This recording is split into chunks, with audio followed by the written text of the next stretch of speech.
வணக்கம் சவுக்கு மீடியா நேயர்களே. இன்றைய அரசியல் அரட்டையில் தமிழ்நாட்டில் நடந்த முக்கியமான அரசியல் மற்றும் சமூக நிகழ்வுகளை பற்றி விவாதிக்க இருக்கிறோம். வாருங்கள் சார். வணக்கம் சார். வணக்கம் நிதிஷ். வணக்கம் மாலதி. சார், சென்னையில் இந்த வெள்ள நீர்லாம் தேங்கி கிடக்கிறது. நேற்று மழை வேற பெஞ்சிச்சு. நாலா பக்கமும் வந்துட்டு மாட்டிக்கிட்டு மாநகராட்சி தவிக்கிறதா இன்னைக்கு செய்தி வந்திருக்கு சார். கிட்டத்தட்ட ஒரு ஆண்டுக்கு மட்டும் 800லேருந்து ஒரு 1000 கோடி இந்த மழைநீர் தேங்காமல் இருக்கிறதுக்காண்டி செலவுடுறாங்க சார். ஆனாலும் மழைநீர் தேங்கிட்டு இருக்கு. இத்தனைக்கும் மெட்ரோ வாட்டர் அப்படி இப்படின்னு சொல்லிட்டு தொடர்ந்து பல இதை இந்த ஆட்சி காலம் முடிகிறப்ப செய்யறதுனால தான் இந்த பிரச்சனை இருக்குது அப்படின்னு சொல்லிட்டு நியூஸில் வந்துருக்கு சார். அதுக்குள்ளே போகிறதுக்கு முன்னாடி 2 செய்திகளை பேசிவிடலாம். ஈஞ்சம்பாக்கத்தில் சாலையில் தேங்கிய மழைநீரில் அருந்து விழுந்த மின்கம்பி கொத்தனார் பள்ளின்ட்டு ஒரு செய்தி. இன்னொரு செய்தி, 7 வாரங்களுக்குள் மின்கம்பி மழைநீரில் தேங்கி கிடந்த மழைநீரில் விழுந்த அந்த மின்கம்பியால் பிளம்பர் ஒருத்தர், சாமுவேல் என்ற பிளம்பர் ஒருத்தர் இறந்துட்டார் என்ற வந்த செய்தியோடு இது 7 வாரங்களில் 4வது மரணம் என்ற ஒரு செய்தி வந்திருக்குது. ஸோ இந்த மரணங்கள் இதை பற்றி நம்ம இன்றைக்கி விவாதிக்கிற இந்த நேரத்தில் கண்ணகி நகரில் காலை 5 மணிக்கு தூய்மை பணியாளர் வரலட்சுமி என்ற பெண், 2 குழந்தைங்களாம் அவங்க கண்ணகி நகரில் தூய்மை பணியில் ஈடுபடும் போது அவர் இறந்திருக்கிறார் என்ற செய்தி வருகிறது. மாநகராட்சி ஊழியர்களாகட்டும் மின்வாரிய ஊழியர்களாகட்டும் வேண்டுமென்றே இதை செய்கிறார்கள். அவங்க சாவணும், வரலட்சுமி சாவணுன்றதுக்காக இதை பண்ணிட்டாங்கன்ட்டு யாருமே குற்றம் சுமத்த போவதில்லை. ஆனால் கவனக்குறைவின் காரணமாக இப்படி உயிர் பலிகள் தொடர்ந்து நடந்து கொண்டிருக்கிறது என்று ஊடகங்களில் செய்தி வரும்போது மிகுந்த வேதனை அளிக்கிறது. எப்படி இது நடக்கிறதுக்கு நீங்கள் அனுமதிக்கிறீங்க? அண்ட் அடுத்ததாக இந்த மழைநீர் பற்றி ஒரு நிதிஷ் சொன்னார். நம்ம ஏற்கனவே ஒரு டெண்டர் மேட்ரு பேசணும், ஞாபகம் இருக்கா? 24 மணி நேர டெண்டர்னு ஒன்று பேசணும் இல்லை, ஞாபகம் இருக்கா? அந்த 24 மணி நேர டெண்டர் எதுக்குன்னா மழைநீர் வடிகால் கட்டுறதுக்கு. அண்ட் நான் சொன்னேன், இந்த மழைநீர் வடிகால் பணிகளில் மட்டும் மாநகராட்சி மிகுந்த தீவிரமாக வேலை செய்யும் என்று சொன்னதற்கு காரணம், ஒரு ரோட்டுக்கு அடியில் பூமிக்குள்ளே நடக்கிறது. செஞ்சாங்களா இல்லையான்றதையே கண்டுபிடிக்க முடியாது. நான் மிகைப்படுத்தி சொல்லவில்லை. உறுதியாக ஒப்பந்ததாரர்களிடமெல்லாம் பேசிவிட்டு தான் நான் சொல்கிறேன். வேலையை செய்யறது செஞ்சதாக ஃபோட்டோ எடுக்கணும்ல, இதுக்காக தோண்டி போட்டுருவாங்க. உள்ளே போய் பூச்சு வேலையெல்லாம் நீங்கள் செஞ்சால் தானே சிமெண்ட்டு செலவாகும். தோண்டி மட்டும் போட்டுட்டு மண்ணு போட்டு மூடுங்க. எல்லாருக்கும் என்ன நினப்பு உங்களுக்குன்னா, எப்படி இருந்தாலும் தண்ணி தேங்க போகுது. கொஞ்சம் மழை அடித்தாலே தண்ணி தேங்கும். இப்போ நேற்றுலாம் பார்த்தீங்கன்னா, நேற்று மாலை தொடங்கி காலை வரை மிதமான மழை தான். நேற்று சாயங்காலம் ஆரம்பிச்சிச்சு. ரொம்ப பயங்கரமான பேய் மழை என்று சொல்லக்கூடிய மழை எல்லாம் இல்லை. இன்றைக்கி பழைய மகாபலிபுரம் சாலை முழுக்க தண்ணீர் தேங்கி நிற்கிறதுன்னு செய்தி டிவிலெல்லாம் வந்துட்டு, அடையாறு திருவான்மையூர் அங்கெல்லாம் மழை தண்ணி தேங்கி நிற்கிது. இது ஒரு நாள் மழை, பெரிய மழையும் கிடையாது, கனத்த மழை அப்படின்ற மாதிரியான மழையும் கிடையாது. ஒரு சாதாரண மழை. இன்னும் மழைக்காலம் தொடங்கலை. இதுக்கே இப்படின்னா அப்போ என்ன தான் சார் நீங்கள் மழைநீர் வடிகால் வேலை செய்கிறீங்க?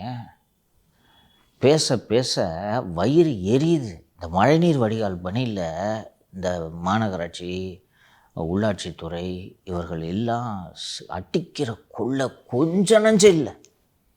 இல்லைன்னா 24 மணி நேரம் டைம் கொடுத்து கான்ட்ராக்ட் போடுவானப்பா, டெண்டர் விடுவானப்பா. குறைந்தபட்சம் 15 நாட்கள் அவகாசம் தர வேண்டும் என்று சட்டம் சொல்கிறது.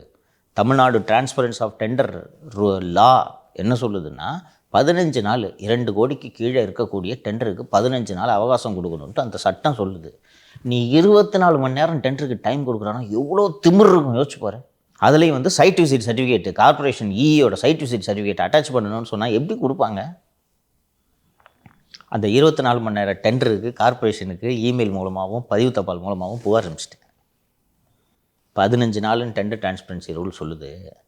நீங்கள் 24 மணி நேரத்தில் இதை முடிவு பண்ணியிருக்கீங்கன்னு நான் மெயில் அனுப்பிச்ச உடனே மறுநாள் 24 மணி நேரத்தை 6 நாளாக எக்ஸ்டெண்ட் பண்ணாங்க. 6 நாளாக எக்ஸ்டெண்ட் பண்ண உடனே அதுக்கும் புகார் அனுப்பிச்சேன். 15 நாளுன்னு டைம் சொல்லுது, நீ 6 நாள் எப்படி முடிக்கிற? நீ பண்ணு, நான் கோர்ட்டுக்கு போகிறதுன்ற முடிவில் இருக்கேன். நார்மலாக டெண்டர் கொடுத்துட்டாங்கன்னா இவங்களுக்கு இந்த டெண்டர் கொடுத்துருக்குறோன்னு இணையதளத்தில் அப்லோடு பண்ண வேண்டியது மாநகராட்சி அல்லது சம்மந்தப்பட்ட துறையோட கடமை. மழைநீர் வடிகால் பணி இந்த 24 மணி டெண்டர் இருக்குல்ல, அதுக்கு யாருக்கு கொடுத்தாங்கன்ற விவரங்கள் இந்த தருணம் வரை, கிட்டத்தட்ட 20 நாள் ஆச்சு, இந்த தருணம் வரை இணையதளத்தில் பதிவேற்றப்படவில்லை. ஏன்னா இதில் க்ளீனாக மாட்டிக்குவாங்க. 24 மணி நேரம் நீ டைம் எதுக்கு கொடுத்த டெண்டருக்கு? ஸோ நிச்சயமாக நீதிமன்றம் செல்வேன் என்பது அவர்களுக்கு தெரியும். அதனால் இது வரைக்கும் அது வெளியில் வரல. எதுக்காக இந்த 24 மணி நேரம்லாம் கொடுக்குறாங்கன்னா, செலக்ட் 2 கான்ட்ராக்டர், சுரேஷ் என்கோ, ரமேஷ் என்கோ, ராஜேஷ் என்கோன்னு 3 கம்பெனி இருக்கும். 3 கம்பெனிக்கு நான் தான் ஓனர். ஒரு வேலைக்கு 1 லட்ச ரூபா, இன்னொரு வேலைக்கு 99,500 ரூபா, இன்னொரு கம்பெனி 99,250 போட்டு 99,250 கொடுத்துருக்கவன் தான் L1 லோயஸ்ட் டெண்டர்ன்ட்டு அவனுக்கு கொடுத்துறது. 3 கம்பெனி நான் தான். ஏன்னா என்கிட்ட மட்டும்தானே டெண்டரே வாங்குவாங்க, அதுக்கு தானே 24 மணி நேரம் டைமு. ஸோ நானே 3 பேரையும் போட்டுட்டு ஏன்ப்பா அவர் தான்ப்பா லோயஸ்ட்டுன்னு சொல்லிட்டு கொடுக்குறது. இந்த வேலையை 4 வருஷமாக இந்த கவர்மெண்ட்டு பண்ணிக்கிட்டு இருக்கு. உங்களுக்கு 2 ஆண்டுகளுக்கு முன்பு கடுமையான வெள்ளம் வந்தபோது என்னதான் பண்ணீங்க, 90% மழைநீர் வடிகால் பணிகள் முடிந்து விட்டதுன்ட்டு ஒவ்வொருத்தராக பேட்டி கொடுத்தீங்களா, என்னதான் பண்ணீங்கன்னு கேள்வி கேட்கும்போது இல்லைங்க இன்னும் முடியல, இன்னும் கொஞ்சம் இருக்குன்னா சொல்லி வருஷம் பண்ணுறாங்க. இந்த டெண்டரில் நம்ம பார்த்தோம். நீங்கள் எழுதி வைத்துக் கொள்ளுங்கள், தேர்தலுக்கு முன்பாக வரக்கூடிய ஒரே மழைக்காலம் இதுதான். இந்த மழைக்காலம் முடிந்தவுடன் தேர்தல் வந்து விடும். அதுக்கப்புறம் தேர்தலே கோடைக்காலம் சமயத்தில் தான் நடக்கப் போகிறது.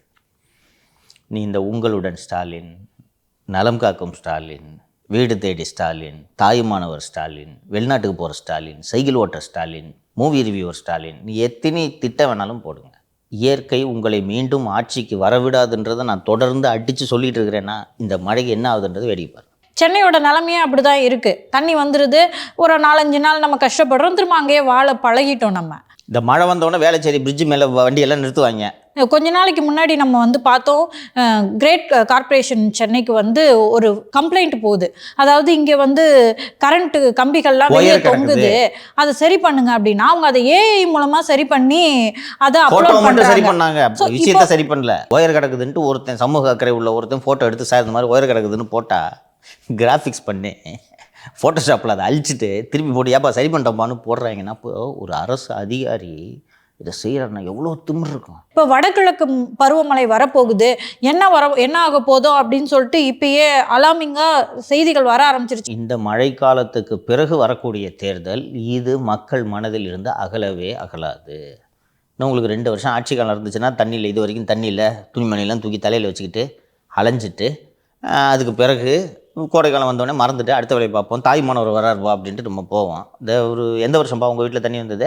23 ஜெயபிரகாஷ் வீட்டுக்கு பக்கத்தில் ஜெயபிரகாஷ் சொல்லி தான் போய் அந்த பகுதியில் நம்மளே நேராக போய் நம்ம யூனிட் எல்லாம் போய் நம்ம படப்பிடிப்புலாம் நடத்தி நகர்லையும் பயங்கரமாக தண்ணி வந்துச்சு சார். அப்போது அதை மறந்து விட்டு கடந்து போய்விட்டோம்ல. இப்போ 24, 23 முடிந்தது, 24லும் தண்ணீர் நின்றது தான். ஆனால் 25ல் தண்ணி நிற்கிறத மக்கள் மறக்க மாட்டார்கள்.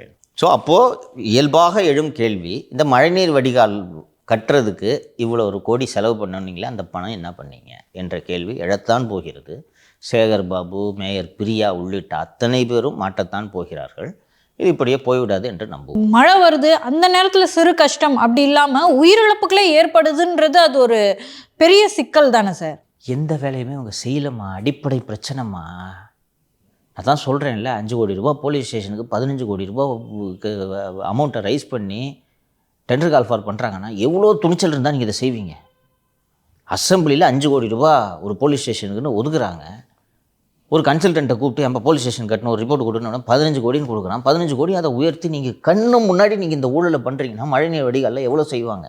இப்போ இதுக்கு நடுவில் அந்த பக்கிங்காம் கால்வாயில் மூடு கால்வாய் ஒன்று கட்டுறேன்ட்டு அது ஒரு அமௌண்ட்டு உருட்டினாங்களா? இந்த மழைநீர் என்ன காரணம்னா, இந்த மழைநீரில் இப்போ அந்த மழைநீர் தொடர்பாக வெள்ளம் தொடர்பாக செய்யக்கூடிய எந்த பணிகளையும் நீங்கள் போய் சரிபார்க்கறதுக்குள்ளே வெள்ளம் வந்து முடிஞ்சிடும்.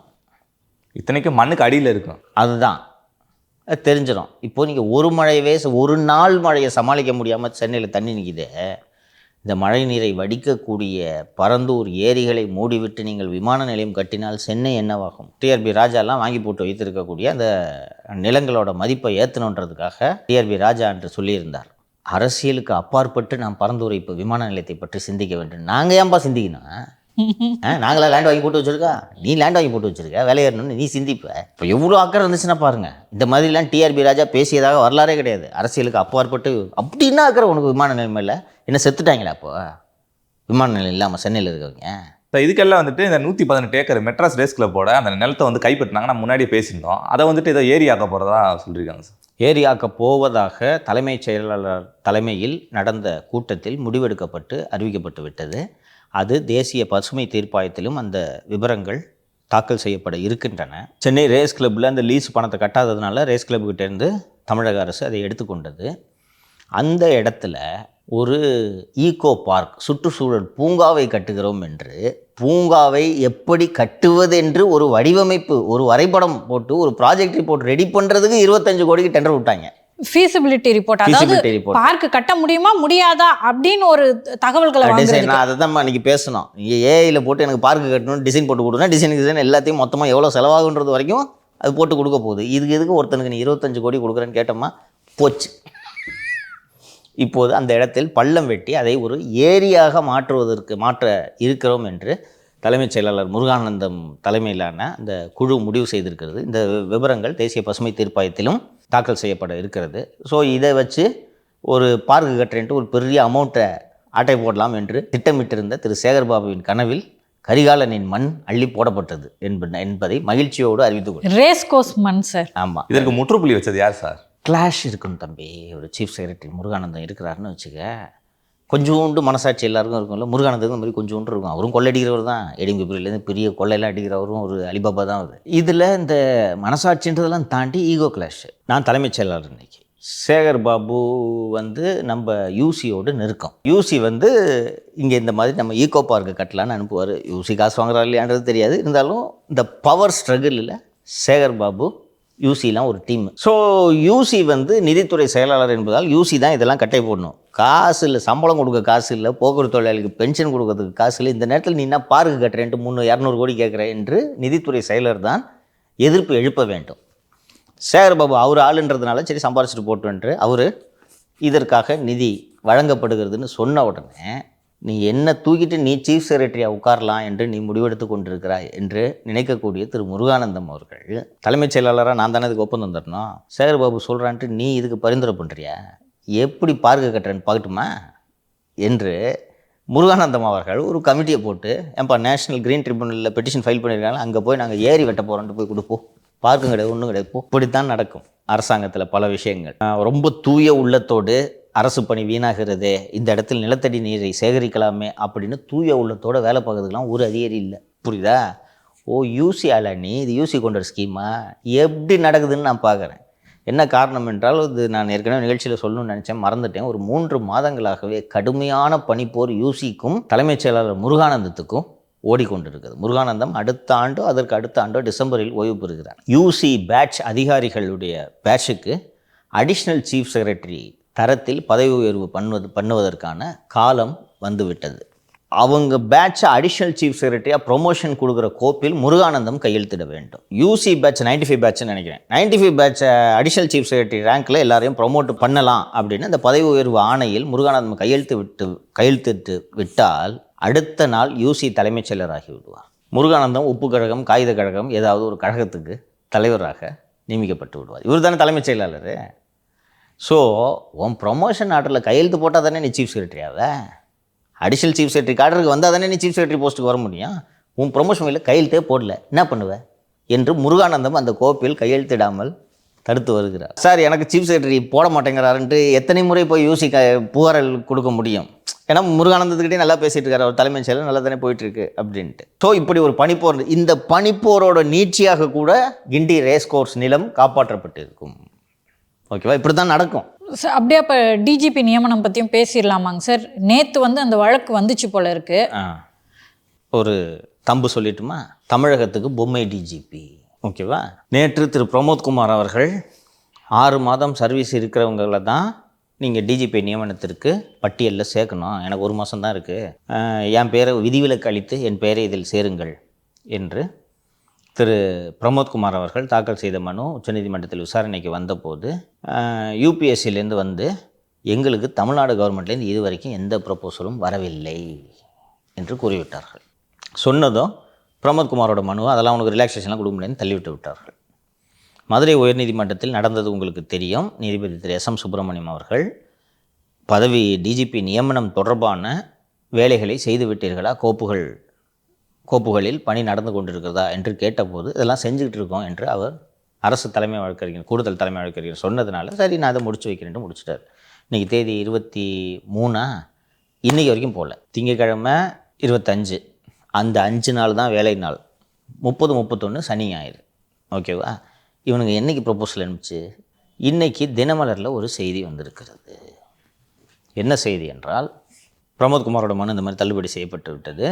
தமிழகத்தில் அடுத்த டிஜிபியை நியமனம் செய்வதற்காக 8 பேர் கொண்ட பட்டியல் யூபிஎஸ்சிக்கு அனுப்பப்பட்டு விட்டதுன்னு தினமலரில் ஒரு செய்தி வந்திருக்கிறது.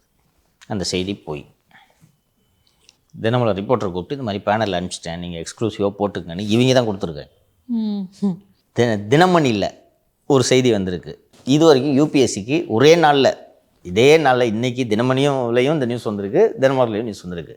தினமலரில் ப்ரப்போசல் போயிடுச்சுன்னு வந்திருக்கு, தினமணியில் ப்ரப்போசல் போகலைன்று வந்திருக்கு. நான் பிறகு டெல்லியில் விசாரித்த போது இன்றைக்கி தேதி வரைக்கும் ப்ரப்போசல் வரல. இனிமேல் அனுப்புனாலும் பிரயோஜனம் இல்லை. நான் ஏற்கனவே சொன்னேன், இங்கே அனுப்புகிற ப்ரப்போசலு மினிஸ்ட்ரி ஆஃப் ஹோம் அஃபேர்ஸுக்கு போகணும், சென்ட்ரல் விஜிலன்ஸ் கமிஷனுக்கு போகணும், யூபிஎஸ்சிக்கு போகணும், அதற்கு பிறகு தமிழக தலைமைச் செயலர், தமிழக உள்துறை செயலர் மற்றும் டிஜிபி ஆகியோர் அடங்கிய எம்பேனல்மெண்ட் கமிட்டி மீட்டிங் நடக்கணும். இதெல்லாம் ஒரு வாரத்தில் செய்ய முடியாதுன்றதுக்காக தான் 3 மாதத்துக்கு முன்னாடி அனுப்புன்னு சொல்கிறாங்க. ஸோ இப்போது அடுத்த டிஜிபி யார் வந்தாலும் அது பொம்மை டிஜிபி. ஓகேவா? அடுத்த டிஜிபியாக 2 பேரில் ஒருவர் நியமிக்கப்பட இருக்கிறார்கள். அதாவது கூடுதல் பொறுப்பு, அடிஷ்னல் சார்ஜாக போட போகிறாங்க. ஒன்று திரு அபய்குமார் சிங். அபய்குமார் சிங்குக்கு ஜனவரி மாதம் வரை பதவிக்காலம் இருக்கிறது. ஸோ அபய்குமார் சிங்கை டிஜிபி அட்மினிஸ்ட்ரேஷனாக போட்டுட்டு DGP administration will hold additional charge of DGP எல்என்டோ, சங்கர் ஜிவால் பதவியை கூடுதல் பொறுப்பாக வகிக்கலாம் என்று இது ஒரு திட்டம். அபய்குமார் சிங்கை டிஜிபியாக நியமனம் செய்தால் அவர் ஜனவரி 31 வரை பதவியில் இருப்பார். 31 அவர் ஓய்வு பெற்றதும் அருட்தந்தையோட பேட்ச்சு டிஜிபிக்காக பதவி உயர்வு பெறுவார்கள். அருட்தந்தையை இதுக்கு கொண்டு வந்துடலாம். எப்படி இருந்தாலும் பிப்ரவரி அல்லது மார்ச் மாதம் தேர்தல் அறிவிக்கை வந்துவிடும். தேர்தல் அறிவிக்கை வந்துவிட்டால் நிச்சயமாக அருட்தந்தையோ அடிஷ்னல் சார்ஜில் இருக்கிற திமுக அதிகாரிகள் யாரும் அந்த பதவியில் நீடிக்க தேர்தல் ஆணையம் அனுமதிக்காது. ஆனால் அந்த 2 மாத கேப்புக்குள்ளே காவல் வாகனங்களில் வைத்து தமிழகம் முழுக்க பணப்பட்டுவாடாவை செய்யலாம் என்பது இவர்களது திட்டம். ஒன்றாச்சா? 2வது, வெங்கட்ராமனை இப்போது டிஜிபி அட்மினாக இருக்கார், அவரையே அப்படியே அடிஷ்னல் சார்ஜாக போட்டு விடலாம் என்று. சரி, வெங்கட்ராமனுக்கு திமுக ஏன் உதவ வேண்டும் என்று பின்னோக்கி வரலாறை திரும்பி பார்த்தால் 2014 முதல் 2017 வரை திரு வெங்கட்ராமன் அவர்கள் லஞ்ச ஒழிப்புத்துறையின் இணை இயக்குனராக இருந்தார். லஞ்ச ஒழிப்புத்துறையில் நார்மலாக டைரக்டர், ஒரு டிஜிபி அந்தஸ்தில் உள்ள அதிகாரிகளை தான் லஞ்ச ஒழிப்புத்துறையில் நியமிப்பார்கள். ஆனால் வெங்கட்ராமனை மட்டும் ஐஜியாக போட்டு 2014 முதல் 2017 வரை அவரையே பொறுப்பு இயக்குனராக அங்கே தொடர அனுமதித்தார்கள். ஏன் அந்த பதவி காலகட்டம் மிக முக்கியமானதாக கருதப்படுகிறது என்றால், திமுக அமைச்சர்கள் மீது போடப்பட்ட சொத்து குவிப்பு வழக்குகள் எல்லாம் அந்த காலகட்டத்தில் தான் நீதிமன்றத்தில் குற்றப்பத்திரிகை தாக்கல் செய்யப்பட்டு வழக்கு விசாரணை விரைவாக நடத்தப்பட்டு அந்த வழக்குகளில் அவர்கள் தண்டனை பெற்றிருந்தார்கள் என்றால் இன்றைக்கி பாதி திமுக மந்திரி பதவியில் இருக்க மாட்டாங்க. அந்த திமுக அமைச்சர்கள் மீது இருந்த வழக்குகளில் 2011 காலகட்டத்தில் பதிவு செய்யப்பட்ட வழக்குகள் அவை. அதில் எல்லாம் ட்ரையலை நடத்தி சார்ஜ் ஷீட்டை போட்டு ட்ரையலை முடிச்சிருக்க வேண்டிய பொறுப்பில் வெங்கட்ராமன் இருந்தார். டைரக்டராக அடிஷ்னல் சார்ஜ் ஹோல்டு பண்ணிகிட்டு இருந்த திரு வெங்கட்ராமன் திமுக அமைச்சர்கள் மீதான வழக்குகள் எதையுமே நடத்தவில்லை. அதனால் எல்லாம் நிலுவையில் இருந்த அந்த வழக்குகள் எல்லாம் 21 திமுக ஆட்சிக்கு வந்தவொடனே தான் இவங்க இதுக்கப்புறம் போய் ஃபர்தர் இன்வெஸ்டிகேஷன் ஆர்டர்ஸ் வாங்கி எல்லாத்துலேயும் விடுதலையானார். ஆனந்த வெங்கடேஷ் நீதிபதி அவர்கள் கொத்த புஷ்டர், நீ எப்படி ஓடுறாங்க வா எட்டு பிடித்து இப்போது அத்தனை பேரும் விசாரணை சந்தித்து கொண்டிருக்கிறார்கள். இதற்கு கைமாறாக வெங்கட்ராமன் பொறுப்பு டிஜிபியாக நியமிக்கப்படுவதற்கான வாய்ப்பு இருக்கிறது. தான் நம்ம நிறைய பேரை நேர்மையான அதிகாரி என்று நம்பி ஏமாந்து கொண்டிருக்கிறோம். நானும் ஏமாந்தவர்களில் நானும் ஒருவன். இதெல்லாம் ஒரு உதாரணம். எப்படி பார்த்தாலும் இந்த திரு வெங்கட்ராமன் வந்தாலும் சரி, திரு அபய்குமார் சிங் அவர்கள் வந்தாலும் சரி, தமிழகத்தில் பொம்மை முதல்வர் போலவே ஒரு பொம்மை டிஜிபி வரப்போகிறார். ஏன் இவர்கள் பொம்மை டிஜிபி என்றால், இது போல கூடுதல் பொறுப்பு போட்டு பொம்மை டிஜிபியை நியமித்தால்தான் அருட்தந்தை, அல்வா அதிகாரி போன்றவர்கள் அவர்களது ராஜ்யத்தை தங்கு தடை இல்லாமல் நடத்தலாம் என்பதற்காக இப்போது இந்த ஏற்பாட்டை செய்து கொண்டிருக்கிறார்கள். உங்களுக்கு இந்த அதிகாரிகளுக்கு எந்த அளவுக்கு துணிச்சல் வந்துருச்சுன்னு பாருங்கள். 3 மாதத்துக்கு முன்னாடி ப்ரப்போசல் அனுப்பணுன்றது உச்சநீதிமன்றத்தோட உத்தரவு. உச்சநீதிமன்றத்தின் உத்தரவு இந்த நாட்டின் சட்டம். அந்த சட்டத்தை பின்பற்றி மே மாதம் அனுப்ப வேண்டிய ப்ரப்போசல் இது வரைக்கும் அனுப்பலை. அதற்கு பிறகு உயர்நீதிமன்றத்தில் ஒரு வழக்கு தொடுக்கிறார். சார், டிஜிபி அப்பாயின்மெண்ட்டுக்கு இன்னும் ப்ரப்போசல் அனுப்பலை சார் அப்படின்ன உடனே கோர்ட்டில் போய் சொல்கிறாங்க. சார், நாங்கள் பண்ணிகிட்ருக்கோம்னா என்னென்னா, பல முறை நான் சொன்னது போல் டிஜிபி ஆஃபீஸ்லேருந்து ஹோம் செக்ரட்டரி ஆஃபீஸ்லேருந்து டிஜிபி ஆஃபீஸ்லேருந்து ஹோம் செக்ரட்டரி இப்படியே விளையாண்டு கொண்டு இருப்பார்கள். இதைத்தான் அங்கே சொல்கிறாங்க, நாங்கள் பண்ணிக்கிட்டு இருக்கோம். அப்போதே நீதிபதி திரு எஸ்.எம். சுப்பிரமணியம் அவர்கள் சொல்கிறார், டிஜிபி ஓய்வு பெறுவதற்கு முன்பு என்னென்ன செய்ய வேண்டும் என்பதையும் உச்சநீதிமன்றம் வழிகாட்டி இருக்கிறது. அப்படி நீங்கள் செய்யவில்லை என்றால் நீங்கள் யாரை நியமித்தாலும் நீதிமன்றம் அதில் தலையிடுன்றது அப்போவே சொன்னார் அவர். இப்போ நீங்கள் பண்ணிகிட்ருக்கேன்னு சொல்கிறதுனால நாங்கள் இதில் தலையிட விரும்பவில்லை என்று பதிவு செய்து தான் அந்த வழக்கை முடித்து வைத்தார் என்று நான் சொல்கிறேன். கூடுதலாக உங்களுக்கு ஒரு தகவல் சொல்கிறேன். அதில் ஒரு யாசர் ஆராஃபத் என்பவர் அந்த டிஜிபி நியமனம் தொடர்பாக மனு தாக்கல் செய்திருந்தார் அல்லவா, அவர் நீதிபதி SM சுப்பிரமணியம் அவர்கள் சரியான உத்தரவை பிறப்பிக்கவில்லை என்று இதற்கு எதிராக உச்சநீதிமன்றம் அணுக இருக்கிறார்.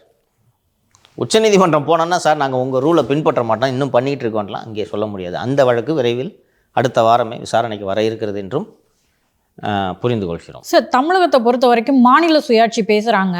மாநிலம் வந்து சுதந்திரமாக செயல்படணும், யாரோட கட்டுப்பாட்டு கீழே இருக்கக்கூடாது அப்படின்னு சொல்லிட்டு இப்போ இந்த டிஜிபி நியமனத்தையே எடுத்துப்போமே, அதுக்குன்னு ஒரு ரூல்ஸ் இருக்குது. அந்த ரூல்ஸை பின்பற்றாமல் இவங்க இஷ்டத்துக்கு அந்த ரூல்ஸுக்கெல்லாம் வளைச்சிக்கிறாங்க. அப்போது அப்படி இருக்கும்போது உங்களுக்குன்னு தனியாக இப்போது அதன் மூலமாக என்ன ஆகுதுன்னா, உண்மையாக யார் டிஜிபியாக வரணுமோ அவங்கெல்லாம் பாதிக்கப்படுறாங்க. அப்படி இருக்கும்போது முழு சுதந்திரத்தையும் இந்த தமிழக அரசு கேட்குறாங்கல்ல, அப்போது அது முன்னுக்கு பின் முரணாக தானே சார் இருக்குது? எல்லாமே முன்னுக்கு பின் முரண்மா. அரசு செய்தால் ஏற்றுக்கொள்ள முடியும். இப்போ ஒரு முதலமைச்சர் இருக்கார், அவருக்கு வேண்டிய ஆளை போடணுன்ட்டு பண்ணுறதுக்காக இந்த மாதிரி பண்ணுறாரு, அனுப்பாதைய ப்ரப்போசல்னு சொல்கிறாருன்னா சில மாநிலங்களில், ஜார்க்கண்ட் போன்ற மாநிலங்களில் அப்படி தான் நடக்குது. அதை கூட புரிந்து கொள்ள முடியும்.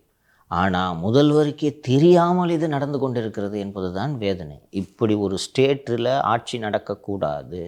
இது எதுவுமே இப்போ நம்ம பேசிகிட்டு இருக்கிற எதுவுமே சிஎம்க்கு தெரியாது. அவர் குளத்தூரில் டான்ஸு இப்படி இந்த மாதிரி ஆட்டம் பாட்டம் கொண்டாட்டம் என்று அதில் மகிழ்ச்சியாக இருக்கிறார். நான் அந்த இதுக்கு இதை இவ்வளோ வலியுறுத்தி சொல்கிறேன்னா, தொடர்ந்து நம்ம ஊடகத்தில் பேசிக்கிட்டு இருக்கோம். ஹிந்து நாளேடு எழுதி கொண்டிருக்கிறது, நேற்று விகடனிலும் வீடியோ போட்டிருக்கிறாங்க. இவ்வளோ நடக்குது, இன்றைக்கி வரைக்கும் ப்ரப்போசல் அனுப்பாமல் இருக்கிறாங்கன்னா எவ்வளோ துணிச்சல் இந்த அதிகாரிங்களுக்கு. உங்களால் எங்களை என்னடா பண்ண முடியும்? நாங்கள் சுப்ரீம் கோர்ட்டை மதிக்க மாட்டோம், ஹைகோர்ட்டை மதிக்க மாட்டோம், சட்டத்தை மதிக்க மாட்டோம், நாங்கள் நினச்சதை செய்வோம், உங்களால் என்னடா பண்ண முடியும்?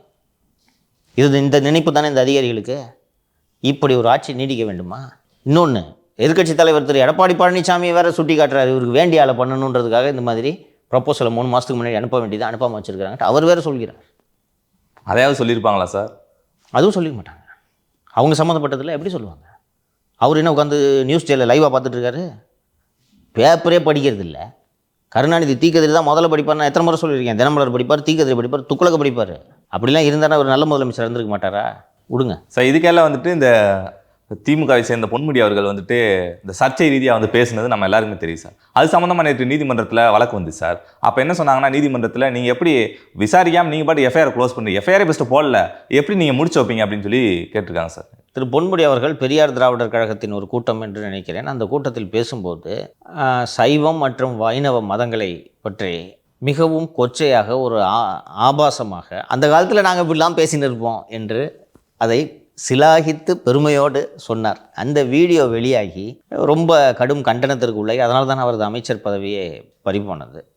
அது சர்ச்சையான பிறகு நீதிபதி திரு ஆனந்த் வெங்கடேஷ் அவர்கள், நீங்கள் செய்ய மாட்டீங்க, நான் செய்கிறேன், இதைவிட ஒரு வன்முறையை தூண்டும் பேச்சு, மதத்தை புண்படுத்தும் பேச்சு இருக்க முடியாது, நான் சூமோட்டோ எடுக்கிறேன் என்று அவர் எடுத்தவுடன் வேறு வழி இல்லாமல் ஒரு 100-115 எஃப்ஐஆரும் நம்ம போட்டார்கள். அந்த வழக்கு மீண்டும் விசாரணைக்கு வந்தபோது, சார் நாங்கள் விசாரித்து பார்த்துட்டோம், இதில் எஃப்ஐஆர் போடல, கரெக்ட், எஃப்ஐஆர் போடுவதற்கு முகாந்திரமே இல்லை, அனைத்து புகார்களையும் க்ளோஸ் பண்ணிட்டோன்ட்டு கவர்மெண்ட் அட்வொகேட் சொல்கிறார்.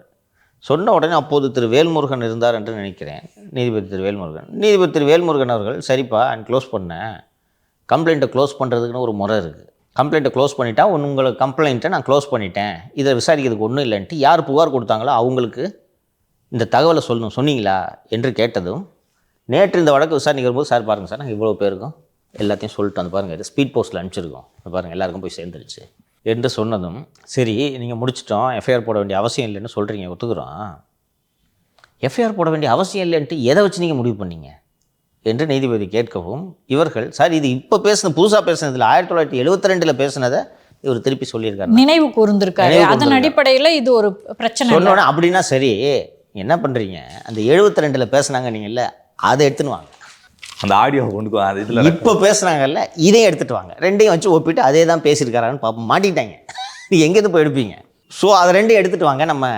விவாதிப்போம்னு சொல்லிட்டு 28ஆம் தேதி இந்த வழக்கை போட்டிருக்கிறான்னு நினைக்கிறேன். எல்லாம் மாட்டினாங்கன்னு நினைக்கிறேன். நீங்கள் யோசிச்சு பாருங்கள், தூய்மை பணியாளர்கள் பேரில் வந்து வண்டி கொடுக்குறேன்னு சொல்லி வண்டியை ஏமாற்றி காங்கிரஸ்காரங்க பிடுங்கிக்கிட்டு போகிறாங்க, வராகி மேலே பொய் வழக்கு போட்டிருக்காங்கட்டெலாம் நாம் சொல்கிறதுக்கு லொடுக்குன்னு எத்தனை எஃப்ஐஆர்களை பதிவு செய்தார்கள்.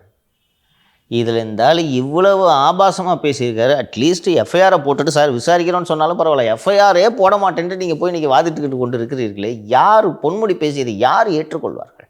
உங்கள் தலைவரோட ஒய்ஃப்கிட்ட போய் சொல்லுவியாத நான் கேட்குறேன். அவங்க எவ்வளோ ஆன்மீகவாதின்னு தெரியும், வீடியோக்களாக பார்க்குறோம்ல. நீங்கள் அடிநாதமாக பிடித்து கொண்டிருக்கக்கூடிய பிராமண எதிர்ப்பை உங்கள் தலைவரோட மனைவி கடைபிடிக்கிறாங்களா? எதுக்கு இதெல்லாம் நோண்டுறீங்க? ஃபஸ்ட்டு நீங்கள் உங்கள் கொள்கையில் உறுதியாக இருக்கீங்களா? நாத்திகமாக பேசுகிறீங்க. திமுகவில் இருப்பவர்கள் அத்தனை பேர் நாத்திர்களா? ஓட்டு வாங்கணுன்றதுக்காக கையில் வேலை தூக்கணவங்க தானே நீங்கள். மாநாடு நடக்கணும்னா போய் எந்த நல்ல நேரம் பார்த்துட்டு ஹாஸ்பிட்டலேருந்து டிஸ்சார்ஜ் ஆகிறதுக்கு 4:15 மணிக்குன்ட்டு நீங்கள் ராகு காலம் முடிஞ்சவொன்னே தானே டிஸ்சார்ஜ் பண்ணுறீங்க. நீங்கள் பேசலாமா? எதுக்கு இதை மேடையில் பேசணும்? அப்போ இது மாதிரி நடந்திருக்கு. அட்லீஸ்ட் குறைந்தபட்சம் பொன்முடியை காப்பாற்றணும். ஒரு ஆளுங்கட்சியோட அமைச்சரையே தூக்கி உள்ளே வைக்க மாட்டாங்க, ரிமாண்ட் பண்ண மாட்டாங்க. நான் அதை புரிஞ்சுக்கிறேன். எஃப்ஐஆரை போட்டு வச்சுட்டு சார் போட்டிருக்கோம் சார் விசாரிக்கிறோம் சார், ரைட்டாக குறைஞ்சது அதாவது சொல்லலாம்ல. அது என்ன கோர்ட்டு சொல்லிட்டா எஃப்ஐஆர் போட்டுருவோமா? எஃப்ஐஆர் போடுறதுக்கு தகுந்த வழக்கே இல்லைங்க. அது சரி, தகுந்த வழக்கே இல்லைன்றது நாங்கள் முடிவு பண்ணிக்கிறோம். 2 ஸ்பீச் எடுத்துன்னு வந்துட்டார் நீதிபதி என் சதீஷ்குமார். அவர் வந்து என்ன கேட்டிருக்காருன்னா, இதே ஆர்வத்தை பொதுமக்களுடைய காட்டணும்ல, நீங்கள் அதை இதே மாதிரி வேகமாக நீங்கள் முடித்து வைத்திருக்கிறீர்களா என்று கேள்வி எழுப்ப மாட்டினாங்க. இந்த கேஸில் அட்வொகேட் ஜெனரலே போய் அப்பியர் ஆகிறாருன்னா போதும், எவ்வளோ சீரியஸாக எடுத்துக்கிறாங்க. பார்ப்போம் என்ன பதில் சொல்கிறாங்கன்னா 28ஆம் தேதி பார்ப்போம். ஸோ இதுக்கெல்லாம் வந்துட்டு தமிழ்நாட்டில் தகுதியற்ற வாக்காளர்கள் யாரெல்லாம் இருக்காங்களோ அவங்கள ஃபுல்லாக சரிபார்க்கணும்னு சொல்லிட்டு நீதிமன்றத்தை நாடி இருக்காங்க சார் எம்ஆர் விஜயபாஸ்கர் அவர்கள். அதுக்கு தேர்தல் ஆணையத்திற்கு நேற்று அந்த வழக்கு விசாரணைக்கு வந்து தேர்தல் ஆணையத்திற்கு சென்னை உயர்நீதிமன்ற தலைமை நீதிபதி அமர்வு நோட்டீஸ் அனுப்பியிருக்கிறது. பதில் சொல்ல வேண்டும் என்று உத்தரவிட்டிருக்கிறது. அவர் எவிடன்ஸோடு போய் கொடுக்குறாங்க. பாருங்கள், 3 பேர் செத்து போயிட்டாங்க, 3 பேரும் இருக்குது, 3 பேர் செத்து போயிட்டாங்கன்னு சொல்லிட்டு டெத் சர்டிஃபிகேட்டை இணைச்சு நாங்கள் கலெக்டருக்கு நாங்கள் மனு கொடுத்துருக்குறோம். அவர் இதுவரைக்கும் அந்த பெயர்களை நீக்கவில்லை, என்ன காரணம் என்று தெரியவில்லை அப்படின்ட்டு. இது கரூரில் இந்த தொகுதியில் ஒரு தொகுதியிலேயே வந்து கிட்டத்தட்ட 1000 வாக்காளர்கள் அதிகமாக சேர்க்கப்பட்டிருக்கிறார்கள் என்ற தகவல் தெரிய வந்திருக்கிறது அப்படின்ட்டு நோட்டீஸ் ஆர்டர் பண்ணியிருக்காங்க. அடுத்தடுத்த ஹியரிங்கில் தான் என்ன நடக்குது அப்படின்றது தெரியும். ஸோ இதுக்கெல்லாம் வந்துட்டு விகடனில் வந்துட்டு தனியார் கல்லூரிகளில் பசை நடமாட்டம் அதிகமாக இருக்குது அப்படின்னு சொல்லிட்டு செய்தி வந்திருக்கு சார். வங்கியிலேருந்து இந்த பண பரிவர்த்தனைகள்லாம் ரொம்ப டைட் பண்ணிட்டாங்க. கேஷ் வித்ட்ராயல் வந்து ரொம்ப கஷ்டமாயிடுச்சு. இப்போ நம்மளே ஒரு நிறுவனம் நடத்திட்டு இருக்கோம், நம்ம அக்கௌண்ட்டில் இருக்கிற பணம் 1 லட்ச ரூபா வித்ட்ரா பண்ணுறேன்னு போனால் பேங்க்கில் எதுக்கு வித்ட்ரா பண்ணுறேன்னு எழுதி கொடுக்கணும். அதே போல் டெபாசிட்டும் சிக்கல். நீ ஒரு 50,000 ரூபா போய் நீ கேஷ் டெபாசிட் பண்ணனா எதுக்குன்றதை எழுதி கொடுக்கணும். பேன் நம்பர்ன்றது ஆல்மோஸ்ட் மேண்டேட்டரி ஆகிடுச்சு, எதுக்குன்னு எழுதி கொடுக்கணும். ஸோ கேஷ் வித்ட்ராயிலே கஷ்டமாக போயிடுச்சு, ரைட்டா? இப்போது அரசியல் கட்சிகள் வாக்காளர்களுக்கெல்லாம் பணம் கொடுக்குறாங்கல்ல, ஜிபே பண்ண முடியும். அது போக வந்து தொண்டர்கள் வர்றாங்க. ஸோ எல்லா கட்சிகளுக்கும் இந்த செலவு இருக்கும். வர்றவனுக்கு பிரச்சாரத்துக்கு வர்றவங்களுக்கு கொடுக்கணும், பூத் ஆட்களுக்கு காசு கொடுக்கணும். இது போக எல்லாவற்றையும் விட முக்கியமாக வாக்காளர்களுக்கு பணப்பட்டுவாடா செய்ய ரொக்கமாகத்தான் செய்ய வேண்டும் இல்லையா? 500 கொடுக்குறாங்களா, 1000 கொடுக்குறாங்களோ உங்களுக்கு எல்லா பெரும்பாலான கட்சிகள் செய்கின்றன. திமுக ஆளுங்கட்சியாக இருப்பதால் அதிகமாகவே செய்யும். இப்போ இதை செய்கிறதுக்கு உங்களுக்கு பணம் கேஷாக வேணும் இல்லையா? கேஷுக்கு எங்கே போவீங்க? ஸோ இதனால் இப்போ அட்மிஷன் டைம் நடந்துகிட்டு இருக்கா. நிறைய ஏராளமான தனியார் கல்லூரிகள் இந்த அரசு அனுமதித்துள்ள ஃபீஸு போக டெவலப்மெண்ட் சார்ஜ், காலேஜில் பில்டிங் கட்டுறோம் அதுக்கு டொனேஷன் என்று ஏராளமான கல்லூரிகள் வசூல் செய்கின்றன. இந்த வசூல் வந்து இந்த அட்மிஷன் டயத்தில் நிறைய கல்லூரிகளை தனியார் கல்லூரிகளை நடந்து கொண்டு இருக்கிறது. அந்த தனியார் கல்லூரிகளை அணுகிய திமுகவினர் வர்ற கேஷை அப்படியே வச்சுக்குங்க, உங்களுக்கு நாங்கள் அப்புறமா கொடுத்துறோம், எங்களால் கேஷ் மொபிலைஸ் பண்ண முடியல, ஸோ நீங்கள் ஃபீஸு நன்கொடை என்று வாங்கக்கூடிய இந்த தொகையை வைத்துக்கொள்ளுங்கள், இதை நாங்கள் தேர்தல் செலவுக்கு பயன்படுத்திக்கிறோன்ட்டு அவர்களோடு அந்த தனியார் கல்லூரி உரிமையாளர்களிடம் பேச்சுவார்த்தை நடத்துவதாக இந்த தகவல் வந்தது. கைமாற அவங்க என்ன சார் பண்ணுவாங்க? அடுத்து நம்ம கவர்மெண்ட்டு தான் வரப்போகுது. உனக்கு என்ன வேணும் சொல்லுங்கள், செஞ்சு தர்றோம். புதுசாக 2 கோர்ஸ் ஆரம்பிச்சுக்க, இன்னும் கொஞ்சம் கொள்ளையடி, அப்படித்தானே இருக்கும் டீலு. குளத்து நிலத்தை பட்டா போடுது அப்படி கூட கிடையாது. நீ கட்டியிருக்க காலேஜில் ஒரு 2 ஏக்கர் அரசு நிலத்தை ஆக்கிரமிச்சிருக்க, அரசு புறம்போக்க, அதை உங்களுக்கே எழுதி தருகிறோம். எல்லா காலேஜும் ஏதாவது இந்த வயலேஷன் வச்சுருப்பாங்க இல்லையா? காலேஜ் கட்டும்போது அப்படியே ஒரு 2 இது சேர்த்து ஒரு 2 ஏக்கர் அரசு புறம்போக்கு, இல்லைன்னா நடுவில் மாட்டிக்க நிலம். கல்லூரி இருக்கும், எல்லாம் பட்டாவாக இருக்கும், நடுவில் ஒரு 1 ஏக்கரோ 1/2 ஏக்கரோ மட்டும் கவர்மெண்ட் நிலம் பேட்ச் இருக்கும். அதை யூஸ் பண்ணாமல் ஒரு காம்பவுண்ட் போட்டு வச்சுருப்பாங்க.